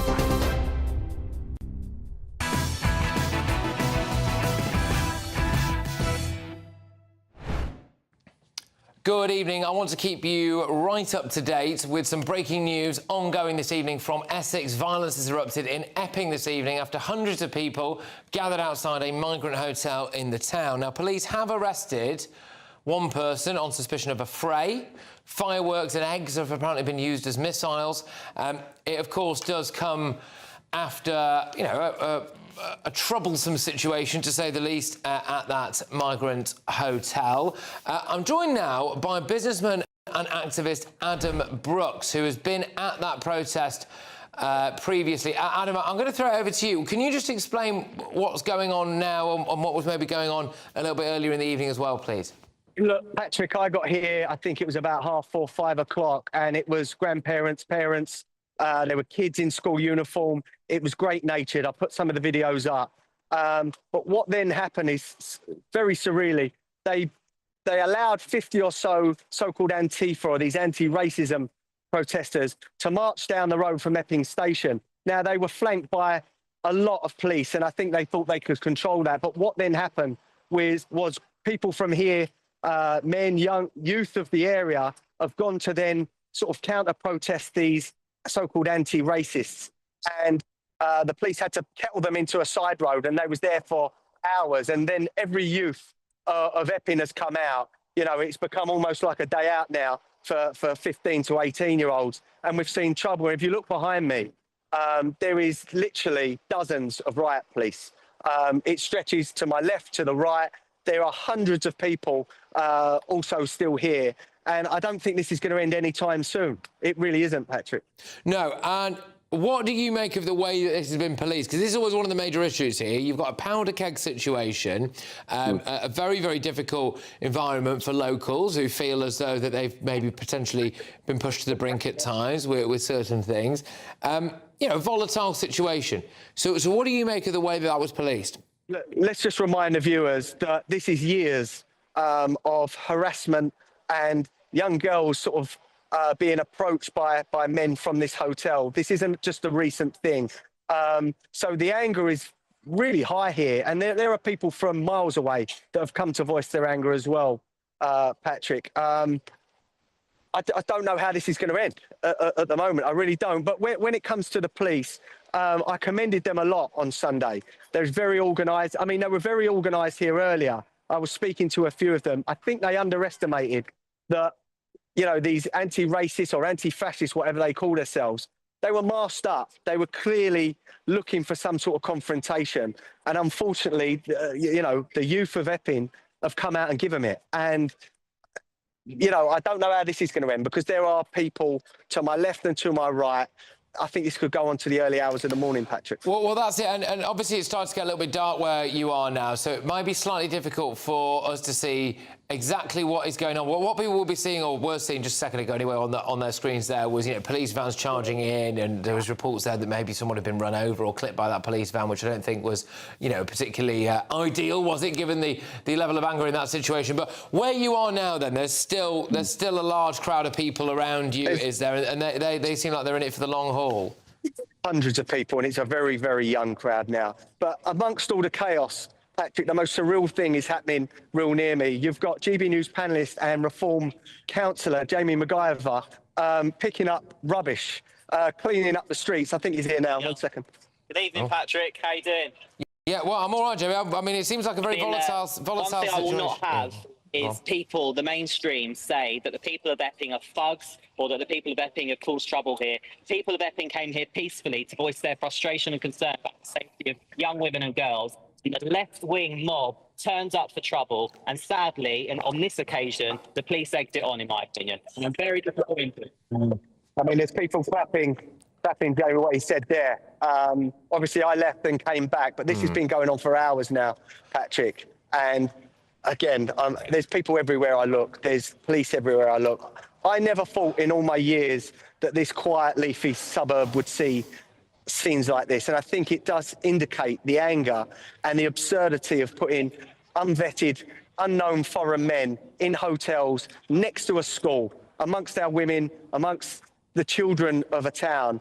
And I think that's boiled over now. Serious questions have to be asked. Whether a risk assessment was done by the Home Office with this hotel, and if it can continue, because I'm getting told from many people here they will be protesting every week. All right. Well, Adam, thank you very, very much. And, you know, obviously stay safe where you are there, and I hope everyone stays safe as well. I do just want to say to people as well that there is an incredibly fine line to be trodden here, which is about expressing concerns or about feeling as though maybe you've not been listened to as a member of the public when it comes to things like immigration for a number of years. And look, hey, those are views that are expressed on this show most evenings. Everyone who watches this will know that. But then it is also important, really important, to make sure that you then don't boil over and that the situation doesn't allow to be taken over by people who do have bad intent, because then, frankly, that can be used as a silencing tool for anyone else. And I just want to make one thing very, very clear as well. There have been tensions in Epping after the arrest of an Ethiopian migrant who has now been charged with 3 counts of sexual assault. The 38-year-old, and it's vital to say this, denies all the offences. So he denies everything. He's been remanded in custody. There will be a 2-day trial next month at Chelmsford Magistrates Court, and it's really, really, really important that nothing is done to contempt that particular case. And I want to stress again that as it currently stands, that individual denies all the offences. We will keep you up to date with any further breaking news there from Epping. Right, well, we're gonna carry on again with the show as planned before we had that breaking news. So this really has been the big news of the day, hasn't it? Today, Sir Keir Starmer gave 16-year-olds the vote. So really, now kids can officially say they hate him too. I think it's really important that 16 and 17-year-olds have the vote because they're old enough to go out to work, they're old enough to pay taxes, so to pay in. And I think if you pay in, you should have the opportunity to say what you want your money spent on, which way the government should go. Oh, what's that? If you listen really closely, you can hear the sound of a man trying to rig the vote. Sir Keir Starmer used to think that we should let ISIS bride Shamima Begum back because she was just a child when she went off to wage jihad. But now, according to him, if she'd just spent a few more months in Britain, her brain would have been developed enough to mean that she was responsible to vote. Deputy PM Angela Rayner, well, classic, she thinks it's a no-brainer to let the kids vote. She did an interview with The Times today and said, hey, at 16, you get married. Why not vote? Slight problem for Angela Rayner is that you can't get married at 16, so The Times had to issue a retraction. She also said that you can serve in the army at 16 as well. Yikes, no, you do need a thing called parental consent for that, so you need an adult to say it's OK. Sir Keir Starmer says that you pay tax at 16. Let's just look at the numbers on this, right, OK? So about a quarter of 16-year-olds in Britain have a job. So in order to really start paying tax, you need to earn about £12,570 a year. So the current national minimum wage for 16 to 17-year-olds is £7.55 an hour. So to earn £12,570 annually, they would need to work approximately 1,665 hours a year, which equates roughly to 32 hours a week, assuming, of course, they work every single week of the year. How many 16-year-olds are doing that, do you think? If paying tax is the issue, then why not let child actors vote? I mean, they get paid like my lookalike. Time, you should never, ever hit a person. What if they're attacking you with a shovel? What? If somebody's attacking you with a shovel, you must be able to hit them. So he was probably on more than 12.5 grand a year, wasn't he, when he was in filming that? Should he vote? Should he have been allowed to vote? At 16, you can't buy a lottery ticket, drink alcohol, buy cigarettes, buy Rizzler paper. You can't drive. You can't stand for election. You can't watch an 18-rated film. You can't get a tattoo. You can't buy a firework. You can't even buy super glue. So, look, you can see why Labour's done it, can't you? You and I might look at a child eating a tub of super glue and see an idiot. Sir Keir Starmer sees a Labour voter. Sir Keir Starmer looks at this.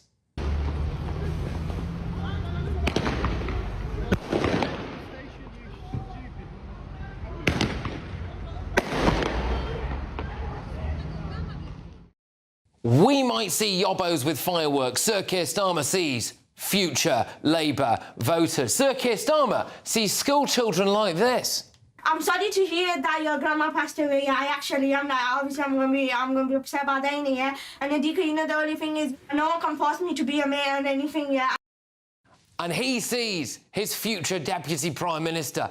Good grief, most Labour MPs seem to behave like idiotic children anyway. Nothing beats a Jet 2 holiday. And right now, Labour's introducing votes at 16. That's 4 votes for a family with 2 sixth formers. You pay his wages, that guy. Anyway, I'm looking forward to Labour MPs going into secondary schools canvassing for votes. How do you do, fellow kids? What?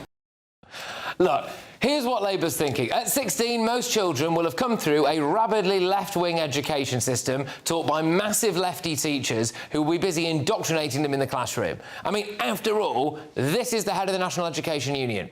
West Bank, Gaza, it's about time we globalise the Intifada!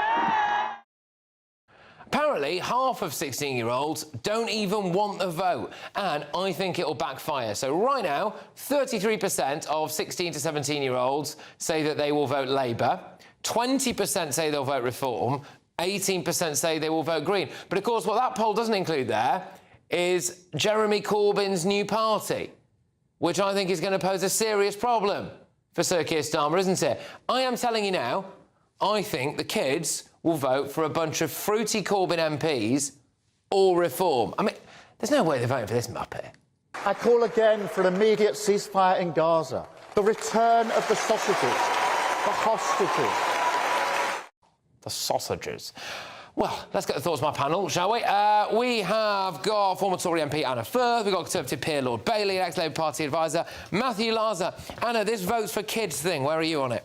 I think I'm completely against this, Patrick. I mean, it's obviously blatant gerrymandering on the part of Keir Starmer, but the reason I'm against it is that list that you put up of all the things that 16-year-olds are not allowed to do until they're 18. Get married, enter into a contract, you know, have a tattoo, buy alcohol, drink alcohol. All of those things they're not allowed to do them because it's considered they're not old enough to do them. It's to protect them from getting into things which are, you know, they're not yet old enough and mature enough to actually understand. They can't stand to be a candidate in an election.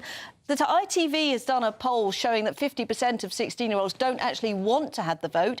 Other polling shows that only 18% of them will actually vote.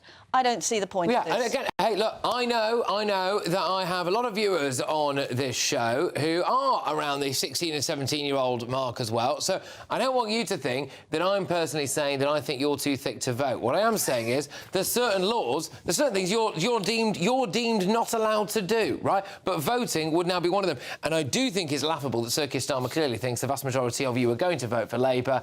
I think, especially the people watching this show, might feel very differently. But Sean, do you think this will backfire for Sir Keir Starmer? There's two things. I think why he's confident is the effect he knows that teaching unions will have on our young children. Now, the rules say that you can't affect people's political belief in school. If you're a teacher watching this programme now, ask yourself, is that really how you're conducting yourself in a classroom? Yep. I leave it there. But actually, there's a deeper moral question here. We should not be asking our children how to run their world. The whole point of being a child is that the adults around you defend you from those decisions until you are mature enough to deal with them. And anybody who's trying to open this up and then uses, we must listen to the children. No, we mustn't listen to them. We must act for those children. Oftentimes, when you see a child who's in a really distressing situation, it's because it's been left to them and people have asked them to make decisions which they clearly don't have the life experience to make. That's what's really going on here. And another technical thing, it's just going to drive down voter turnout. So if you're raving Lord Such, right, we're going to need you now. We're going to need you, to come out and let the people know that politics still exists, because voting interest will be so low. Well, why do you think that? Why do you think it'll be lower turnout? Because of let me put it in cold hard terms. Adding 16-year-olds to the numbers of people who vote will grow the electorate. Yeah. Right? But the proportion of not vote will be very low. So it means the overall number of people who are voting will be. I see what you mean. Will be technically lower. And all it does, it makes our democracy look weak. This is a ridiculous gerrymandering power grab thing that Keir Starmer's doing. All right, so some of the arguments that were used there, so like paying tax, for example, and being able to join the army, and at one point marriage, actually. You can get married in Scotland at 16, but not in Wales. Right, OK, fine. But basically, they're not really true, are they, a lot of those things? No. So the reason that I believe in this passionately in this policy is because what Sean said is just simply wrong. You have viewers at home who live in Wales and Scotland, where there are votes at 16 and 17, both for the Scottish and Welsh parliaments, and also for local councils. And the evidence is that at 16 and 17, turnout is higher than it is between people between 18 and 24 and 30. Can I just interject there? How many between 18 and 24-year-olds voted? Well, so in Scotland in the referendum, 75% No, of not in the 16-year-olds... referendum generally. The referendum I accept was a very special one-off thing where the Scots tried to gerrymander the situation. The point Nobody gerrymandered it, and I'm not taking any lectures on gerrymandering from Tories. When you introduced voter ID, I hadn't made my points yet, Sean, but I mean, do to us. A low number of 18-year to 24 also vote. All the evidence is, both from Scotland and around the world, is that it helps turn out. The crucial thing is, at 18, what happens is, at 16, you issue with a national insurance number, OK? Everybody remembers being issued with a national insurance number in schools, getting the card, because you could get down to work. Patrick, I know you were itching to do so.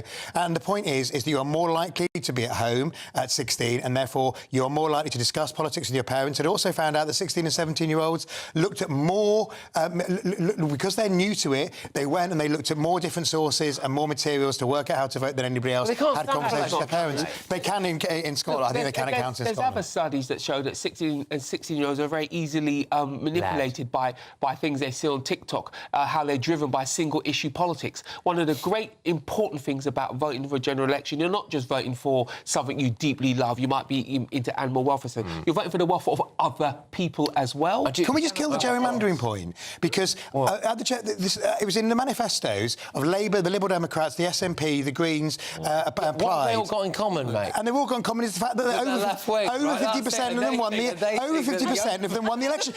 And reform. So one thing you didn't put on your list is what can you do at 16? You can join the Conservative Party, you can join Reform, and you can join the Labour Party. Stand as a candidate. I mean, no, you've got a point there, Matthew, that this is something which Starmer put in his manifesto. So OK, at least he's trying to do one of the things that he said he's going to do. He's done so much that's wrong already this year, so he wants to add another one. So that's fine. But that people voted for, Anna. Let's put this in heart and only. The reason he wants to do this is because he's got such a low mandate. Only 30%. Anna, I mentioned all those parties. Over 50% of those who voted for those parties, Anna. So cut the low mandate. 50%. You guys got hammered because the British public were fed up with you. But Matthew, do you accept that? Across the world, there's 195 countries in the world. Yep. There's only about 13 where they actually allow voting at 16 in national elections. Now, the ones... Including the Channel Islands, that well-known radical leftist places of Jersey and Guernsey. You'll like this point. The one where... I'm surprised you haven't made it. The ones where there are a slightly higher turnout, Austria, Scotland and Germany, this has to be accompanied by either compulsory voting or strongly encourage voting, civic education in schools. We have that. Or engagement. Now, can I say one thing? Here's an important thing as well. There's many communities up and down the country we're now exposing those children to danger because they'll be compelled by people in their community to vote particular ways. We're putting them in danger. So at the moment, what we just said is, if you're a member of a party, there's a guy in my office who said that at 16 he was a member of the Tory party and he could vote. He voted in the Jeremy Hunt versus Boris Johnson leadership election to determine who was going to be the next Prime Minister of the country, but he wasn't allowed to determine who his local MP or his local councillor was. So from a Prime Minister in the capital. In rural areas, 16-year-olds won't even be able to get to the polling station. OK, all right, well, there we go. I do just wonder whether or not Sir Keir Starmer and the Labour Party are going to get a little bit of a shock here, because if you look at some of the stats that the Hemorrhage Jackson Society published, there's a lot of extremist views amongst people who are the younger generation. So are they really going to be voting Labour, or do we think they might go for some of the more, well, shall we say, slightly unique independent candidates that have been popping up recently? But anyway, still plenty of time to grab your cash. It's 54,321 quid. I don't think 16-year-olds can enter, but hey, maybe that'll change soon. Here you go. You have the chance to win our biggest cash prize to date in 5, 4, 3, 2, 1. As there's an incredible £54,321 in tax-free cash to be won. What would you spend it on? A brand new car, the holiday of a lifetime, or just the chance to sit back, relax and remove some of those day-to-day financial stresses? £54,321 in tax-free cash has to be won. For another chance to win £54,321 cash, text cash to 63225. One entry costs £2.50 plus one standard network rate message, or text bonus to 63225. 5 entries cost £5 plus one standard network rate message. Go to gbnews.com/win. Entries start at £2.50. Call 0903 686 3232. Calls cost £2.50 plus your network access charge, or post your name and number to GB14 PO Box 8690 Derby DE1 9TT. UK only. Entrance must be 18 or over. Lines close at 4 p.m. on the 1st of August. Please check the closing time if listening or watching on demand. Good luck. OK, it's still kicking off here. Coming up, we've got the newspaper front pages. Breaking news on the front of the Telegraph. Britain is going to be forced to pay the EU as part of Labour's reset. There you go. Yeah, Sean's not happy. We'll reveal all shortly. And, of course, yes, I'm going to come back. We're going to be talking about the Prime Minister's new migrant deal with the Germans. So apparently the Germans are going to be seizing small boats. Do you believe it? Stay tuned.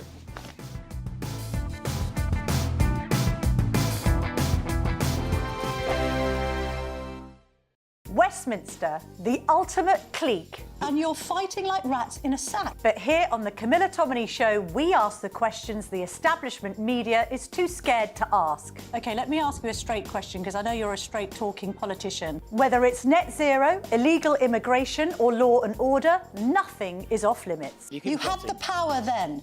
Yeah, as I and say, now you've lost it. That's the Camilla Tominey Show, a politics show that's fearless. But no, let me finish my question if you don't mind, because it is my show. Sundays at 9:30, only on GB News, the People's Channel, Britain's news channel.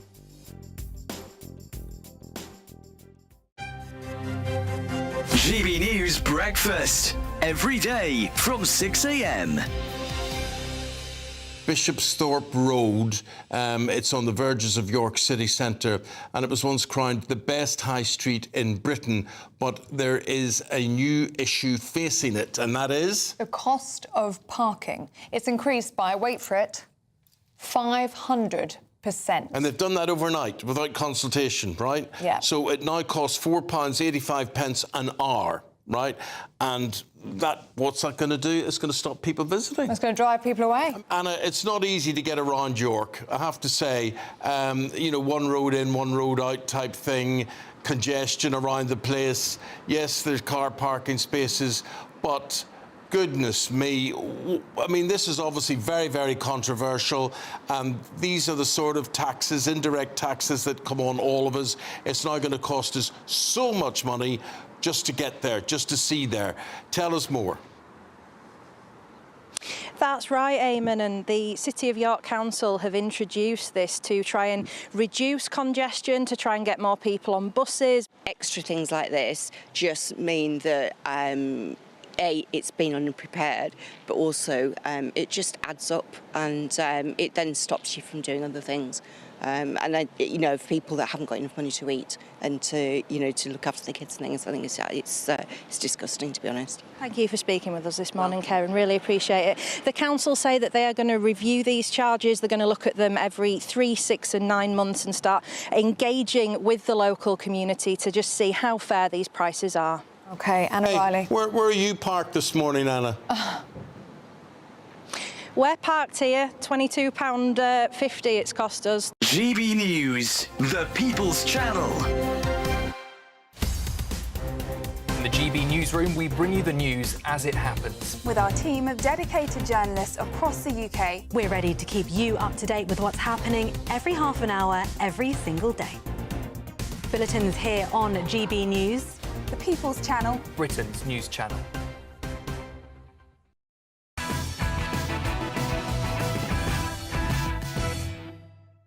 Welcome back to Patrick Christys Tonight. So, Sir Keir Starmer held a historic joint press conference today with the German Chancellor Friedrich Merz, or as Keir Starmer calls him, my friend Friedrich. This afternoon, after signing the first treaty between the nations since the Second World War, it focused on joint security and ways to intervene to tackle illegal immigration. So this is another part of the illegal immigration plan. Go on. A long time. I've been very concerned about the fact that engines in particular, but component parts of the boats that are being used are travelling through and being stored in Germany, but they can't be seized because the law didn't accommodate for a country which had left the EU and therefore needed to be amended. And I am very grateful for the Chancellor, and we've discussed this at great length on a number of occasions, is now going to change the law, introduce the necessary legislation so that we can intervene in that place. So Anyway, loads to unpack here. Merz said that he found Brexit deplorable and suggested that he was glad that the UK was finally working together with Europe. So now small boats can actually be seized inland in Germany. Will it be effective? Joining me now is writer and journalist Elizabeth Dampier. Elizabeth, thank you very, very much. So you're somewhat of an expert when it comes to German politics. Tremendous to have you on the show. What do you make of this deal, then? I think, first of all, it's quite good that this loophole was closed, this legal loophole that now German police can seize people smugglers and their materials. But the problem is obviously the people that can then move from Germany into Belgium and France. This was always illegal, by the way, but it is closing this small loophole. So if I heard that correctly, these boats and the engines for the boats have been stored in Germany for quite some time. It's a known hotspot for storing these boats before they end up on the French coast. And the reason that Germany had decided not to do anything about this was because that they were ultimately destined for Britain and we'd left the EU. Yeah, that's correct. So with this Kensington Treaty that was signed, this loophole will be closed. So that's a positive development, I would say. Right. Is that not a little bit offensive to people in Britain? I mean, you know, with respect, we have done quite a lot for Germany over the years, and France for that matter. And if they decided that they were going to continue to flood us with illegal immigrants and not stop the boats because we'd voted democratically to leave the European Union, you know, I just think that's a bit poor form. Well, I mean, I think that there's now a new attempt being made to reconcile some of these issues in Europe and in the UK. You know, but the fundamental problem that that Europe has is it can't defend its borders, it can't deport criminals. So, you know, you have the advantage over us that you have left the European Union and you're no longer bound by the same rules. Well, you would have thought so, Elizabeth, wouldn't you? And certainly so did I. But it turns out that we also have the crippling weakness of a man who doesn't seem to want to deport anyone as our Prime Minister, which is a bit of a shame. But just in practical terms, look, hey, as long as something that happens stops the boats, then ultimately I'm all for it. And I think people have to be, even if they don't particularly like the current leadership of our country. And do you think this will make a material difference when it comes to small boats being able to get to the French coast?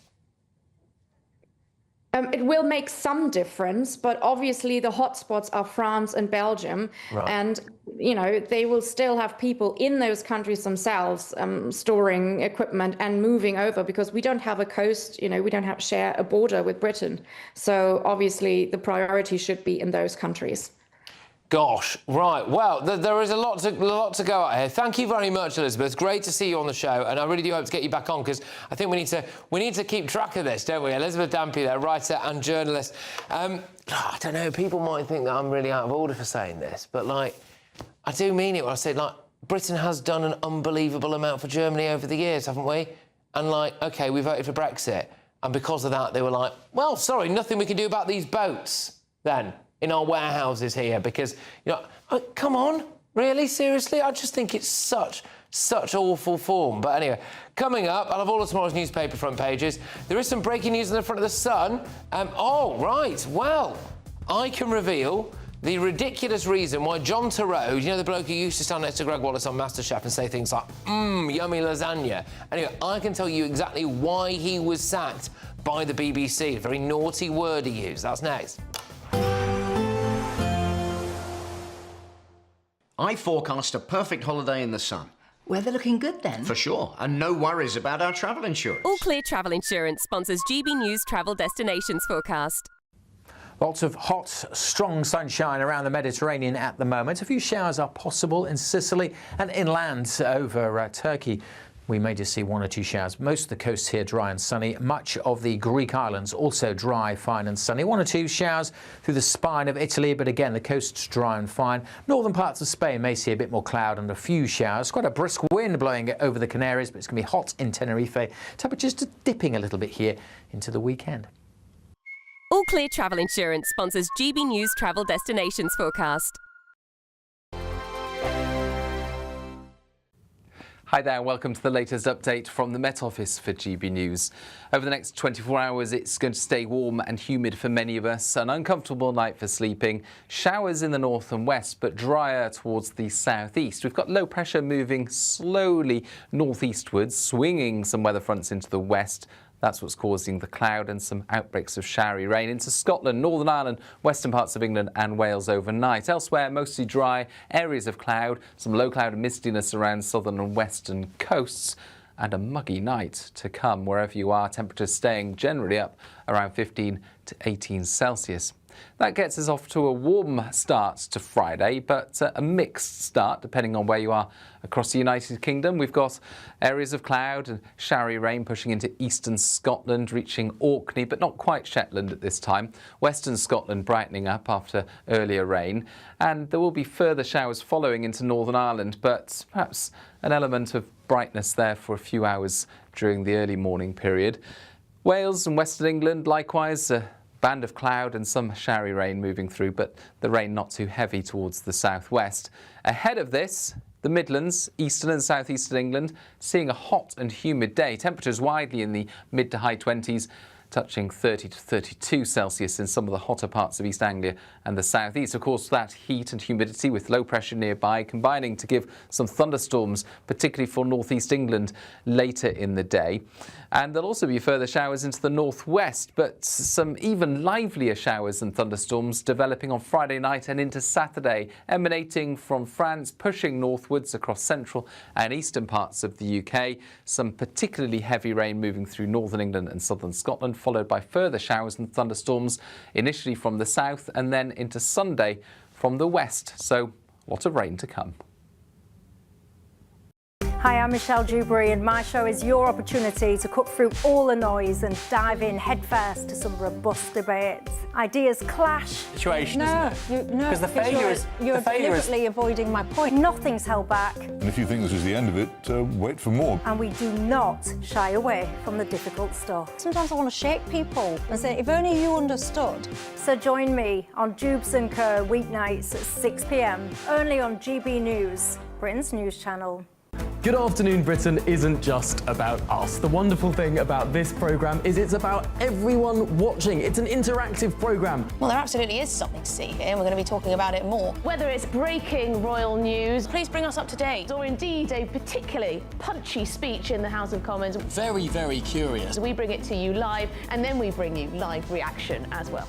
That's Good Afternoon Britain, weekdays from midday. Only on GB News, the People's Channel, Britain's news channel.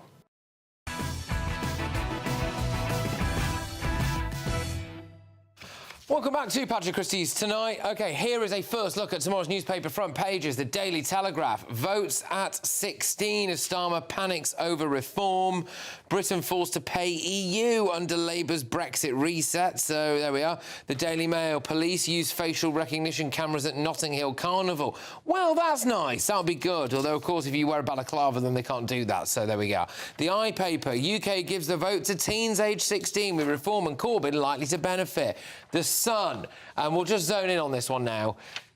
Torode race slur a Kanye rap. So you know how we've been saying, why on earth was this guy sacked from the BBC? It was something at like a rap party or out of the studio that he's alleged to have said this word. He says he doesn't remember saying it. He says he apologised for it immediately though, so whatever. Anyway, that word has now been revealed. He was singing a Kanye West song, Gold Digger, and he used the N-word twice. There we go. So, well, do we really think that this warrants a sacking? Sean? Yes, and I'll tell you why. Because they have to be consistent. They've sacked people for far lesser offences. I have to confess, you may have noticed, I'm black. Had I been at said party, I would have been offended.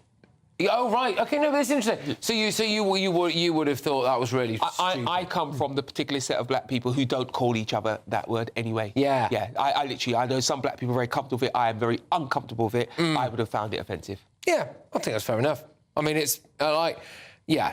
I mean, the thing is, I was just saying this off air, so I'll say it again. I was at karaoke once, and some girl decided to sing Biggie Smalls' "Juicy," which, of course, quite famously has that word in prominently.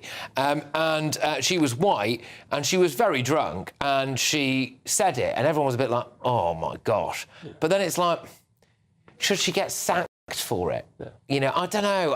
But this is the plight of senior people at the BBC. If you create a monster that cancels people, at some point the monster will come and get you. Yeah, it's a point. In the context of the other reasons why people have lost their jobs at the BBC, you would probably have to say, I don't know, Anna, what do you think about this? I think it just goes to show that how careful you've got to be, because, you know, he's singing the song and probably almost sang that before he even realised he'd said it. But I think Sean's got a valid point. You know, you have got, you know, you've got to be careful if you're singing songs from a different era, because we live in a new era, and, you know, we've got better standards now. If he was black, I wonder what the complication, what would they have done then? Because if you black, well, probably nothing. Yeah, because you could claim it's cultural. The point I'm making, and my point is a broader thing about cancellation. The press, particularly parts of it, like the BBC, Channel 4, you might argue, maybe The Guardian, have made an arena where we cancel people very quickly, and there's no room for forgiveness. Yeah, so an apology probably wouldn't count. So there's a little bit more detail here on the Sun. Torode, 59, is said to have used the word again while chatting to a pal on the BBC show's production team. So... well, that's completely different, isn't it? Yeah. You know, he's got no excuse for doing that at all. By the way, I'm now pains to say that Torode vehemently denies ever saying the word. Although Richard Osman, who is an ex-host on BBC quiz show, have they cancelled Pointless? No. He makes so much money from his thrillers now. He doesn't do it anymore. He just doesn't bother turning up. I think that's because he has to stand next to, or sit in his case, next to that idiot. What's he called? Alexander Armstrong. You don't like him? Not our Alex Armstrong. So the guy's the least funny comedian that there's ever been. The only reason I think he's got a job is because he's really posh and got connections. But anyway, he might deny that. Views. Well, it's just awkward. Richard Osman's got talent. Guy just stands there, just like a skin, isn't he? But anyway, so yes, but they said it's the worst. That's you off Celebrity Pointless. He said, then. "Oh no, I won't win 50p." Anyway, so Richard Osman, ex-host on BBC, says that it was the worst racial slur possible, and the allegations are watertight. So has he got to go? Then is it right to get rid of him, Matthew? To go to Torode, I think yes is the answer. I mean, one thing is, it's not like he's been, they haven't said about him they'll never work at the BBC again. If you notice that, they've just said they don't want to. He's not going to work on MasterChef. So maybe his punishment is less than that's going to Wallace, who the BBC have said they don't want on the BBC screens. I think ITV is sticking with him, aren't they? And ITV is sticking with him. So, and the truth of the matter is, they wanted to refresh the series anyway. They probably would have got rid of him even if he hadn't done anything. This is the perfect excuse. You imagine they do that now from now on. Whenever they want to refresh a series, they just pick a song that's got a load of that word. Get you down a karaoke bar. Right, anyone for karaoke? Anyone? Absolutely. Yeah, I mean, you know what it's like as well. They're only contracted series by series, so I mean, they didn't even have to find an excuse really. So he's given them one. I think. Whilst I would say he denies everything, right? I mean, if it turns out to be true, I mean, it's especially thick. Like, just for goodness' sake, just don't say that. Anyway, right. Coming up, we have got. Yeah, I mean, this is an absolutely devastating, tragic story that came to us a few hours ago in the newsroom, and it is that tragic bus crash in Somerset earlier today. It was a school bus crash. I believe that they were on their way back from a school trip. I think one child has sadly died. We're going to take you to, I think, the local MP for that area, actually, for the latest on what's going on there. Stay tuned.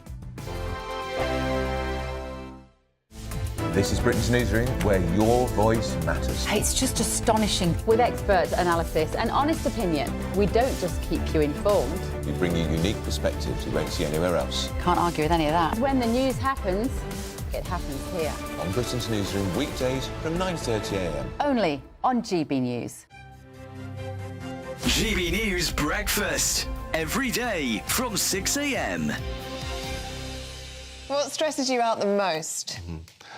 Oh, stupid people. Yeah, stupid people. Actually, I'm convinced the world is full of stupid people. Right, OK. All right, so stupid people. Why are you looking at me? Why are you looking at me? I actually wouldn't look at you, mate. You're a smart person. But no, honestly, if you were in my life, particularly when you rely on people to do things for you and they just can't see the obvious thing to do. Oh, no. But you have to be very grateful that they are doing things for you. Yeah, that's... Ellie, for me, it depends on the mood I'm in. Because if little things happen and I'm not in the right mood, then everything drives me crazy. Now, that is a very good point. So, micro-stresses. Is that what it is? But according to the Daily Mail this morning, 89% of Britons are finding the small stresses is exhausting them the most. Yeah. Things like being stuck in traffic, Yes. hate that. The bin bag breaking. I actually don't mind being stuck in traffic. No, I do. by the I find way. it That's okay. Great on my soul. Unless it's late, I'm late for something. Although I was stuck for about 3 hours trying to get home yesterday. Oh, no. Yeah, but you see, I don't think those are micro stresses. I think they're major stresses. Full-on stresses. That's what the study says, So listen, don't pass them off as, it's only just stuck in traffic. That's a major thing. OK, Yeah. that's major stress. OK. Yeah. It says sometimes it triggers the same exhaustion as a single major life event. If you have lots of these in a day. So bin bag breaking is you taking it out, losing your keys. That's a major one. Yeah. That's major for me. People who walk slowly, that is so irritating. Forgetting to charge your phone overnight, forgetting to put the bins out, not being able to find an outfit. You know what I really hate? Really, really grinds my gears? What? Is when I either let someone out, and when I'm in the car, I let someone out and they don't say thanks, or I stop and let them cross over and they don't go... That's irritating. Then I go... Well, I tend to agree with you, Paul. GB News, the People's Channel. At GB News, we love to hear from you, our loyal community. So drop us a line at gbnews.com/yoursay. There you can talk to each other and also to the presenters live on air. gbnews.com/yoursay, because GB News is your channel, Britain's news channel. Join me, Nana Akwe, for an informative, interactive news programme with a difference. It's fun. No, he didn't say that, Dave. I'm so surprised. I think there's an element of truth to that. Join me from 3 p.m. every weekend, only on GB News, Britain's news channel.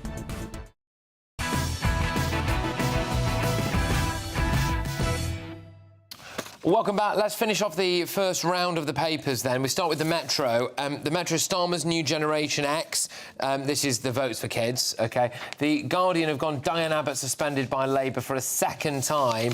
The Times go with West Streeting is offering to write off student loans to stop the doctors' strike. Sean made a good point, actually. Well, why aren't we writing off the loans for nurses? Why aren't we writing off the loans for... Sorry, Anna's part. I've been inadvertently sexist there, Anna, sorry. But you make a good point on that. But I think we're going to zone in now on the Diane Abbott story. So Diane Abbott has lost the whip again for repeating the race comments. She doubled down on claims that Jews experience racism differently from black people. I mean, I'll come to you on this first, Matthew. You know, I suppose a Labour story. It's a few stories in one, isn't it? But one of them is a Labour story.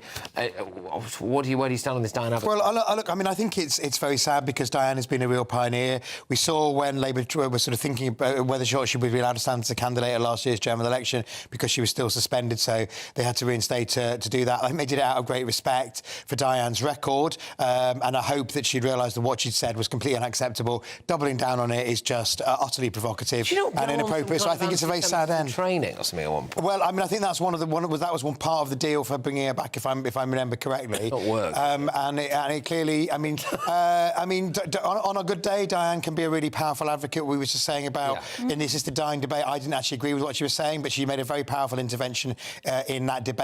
But on other days, she seems, less together. And I think it's a shame that she said this because she was, whether you like her politics or not, she really. But she almost got herself sacked though for this. This is what I think. Like, why why go back in for it? She almost kind of got herself suspended again. I mean, look, Diane Abbott is such a feature now. I don't think she has to care what Starmer thinks. She's probably close to retirement. I mean, if they remove the whip, she'd stand as a independent and probably win in her seat, so she doesn't need to worry from that point of view. I think what she probably should care a little bit more about is her legacy. Yeah. Because her last 3 or 4 years are wiping out the 20-odd years before that quite significantly. Yeah. And I'm not a person who believes in legacy. You have your go, move on, but most people do. and I think she should have a little look at.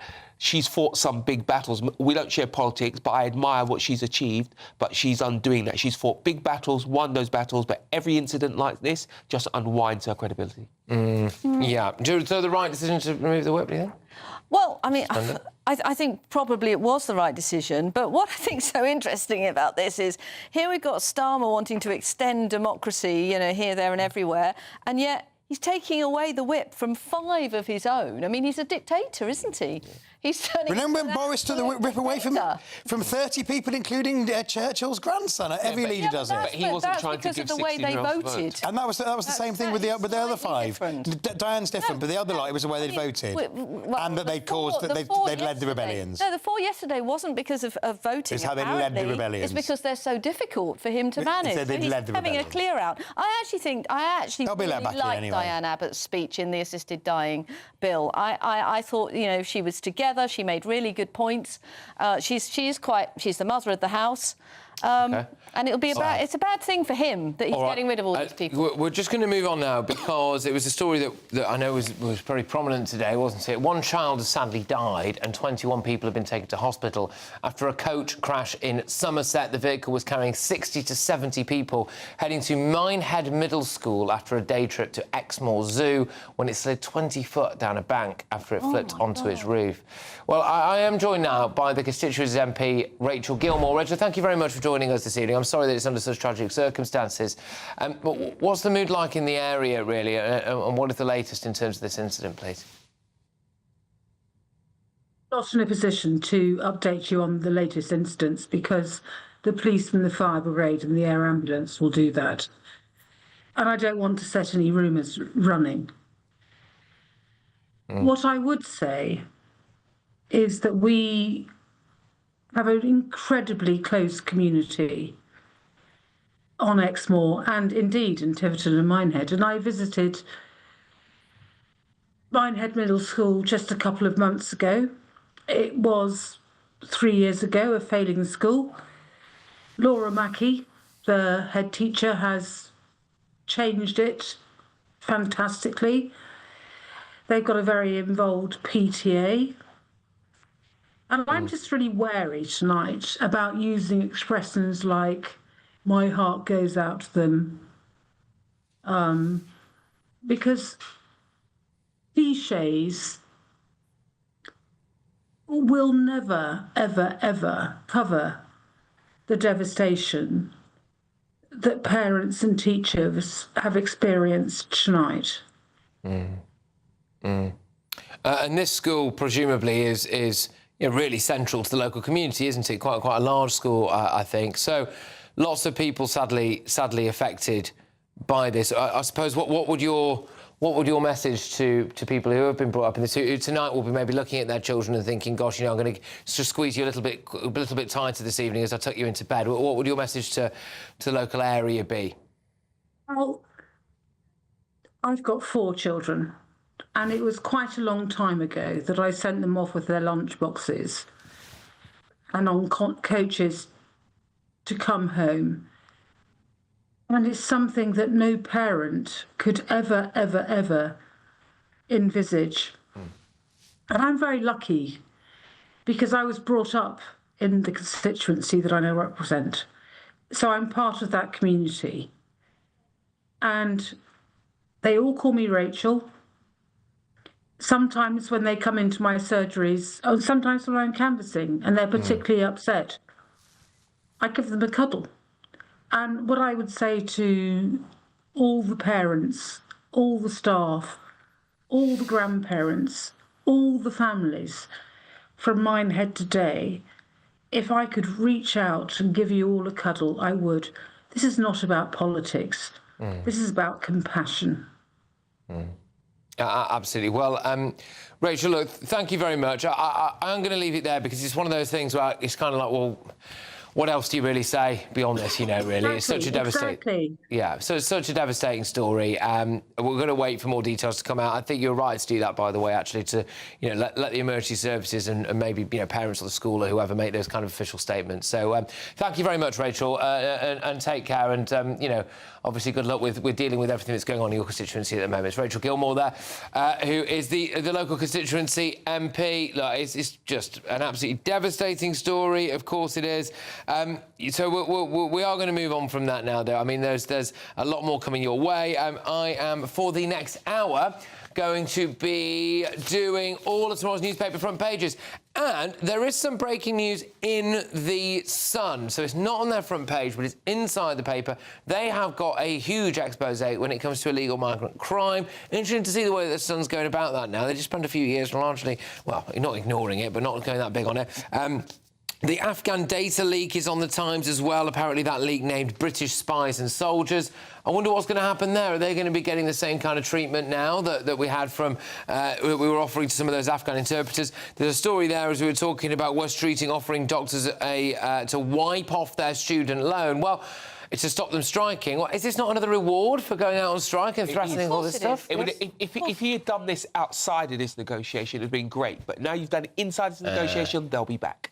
Yeah. I mean, I suppose, again, it stops the strike. The public generally, I think, were against these strikes. What does this mean for people like nurses, for paramedics, for all people, for people there who have got student loans? Police might have student loans as well. I think you need a degree now to be in the police, don't you? So you have a student loan. It's weak because it's rewarding bad behaviour. And I'm disappointed in Wes, actually, because I actually thought his first tweet was very encouraging. He said he was going to take them on. Well, we have got another hour to talk about all of tomorrow's newspaper front page and some breaking news inside the book as well. Stay tuned. £54,321 cash could be yours. Cash that you could spend however you like.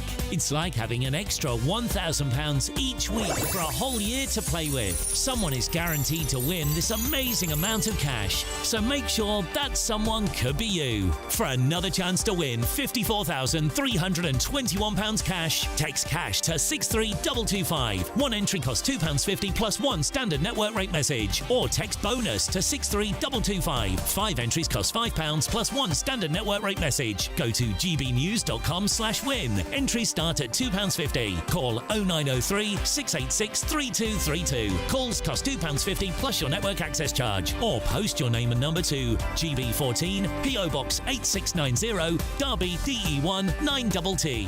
UK only. Entrance must be 18 or over. Lines close at 4 p.m. on the 1st of August. Please check the closing time if listening or watching on demand. You want to know what's really going on in the corridors of power? Labour don't know what to do with you half the time, and that makes you quite lethal in the chamber. Get behind the headlines with Chopper's political podcast. Join me, Christopher Hope, as I sit down with the great and the good of British politics. We'll see where this ruling takes us. These are the stories shaping our nation. Chopper's political podcast, available now on all platforms. Listen in and stay ahead. This is Britain's Newsroom, where your voice matters. It's just astonishing. With expert analysis and honest opinion, we don't just keep you informed. We bring you unique perspectives you won't see anywhere else. Can't argue with any of that. When the news happens, it happens here. On Britain's Newsroom, weekdays from 9:30 a.m. Only on GB News. Hi, I'm Michelle Dewberry, and my show is your opportunity to cut through all the noise and dive in headfirst to some robust debates. Ideas clash. Situation, no, isn't it? No, because the failure is you're deliberately avoiding my point. Nothing's held back. And if you think this is the end of it, wait for more. And we do not shy away from the difficult stuff. Sometimes I want to shake people and say, if only you understood. So join me on Jubes & Co. weeknights at 6 p.m. only on GB News, Britain's news channel. At GB News, we love to hear from you, our loyal community. So drop us a line at gbnews.com/yoursay. There you can talk to each other and also to the presenters live on air. gbnews.com/yoursay, because GB News is your channel, Britain's news channel. In the GB Newsroom, we bring you the news as it happens. With our team of dedicated journalists across the UK, we're ready to keep you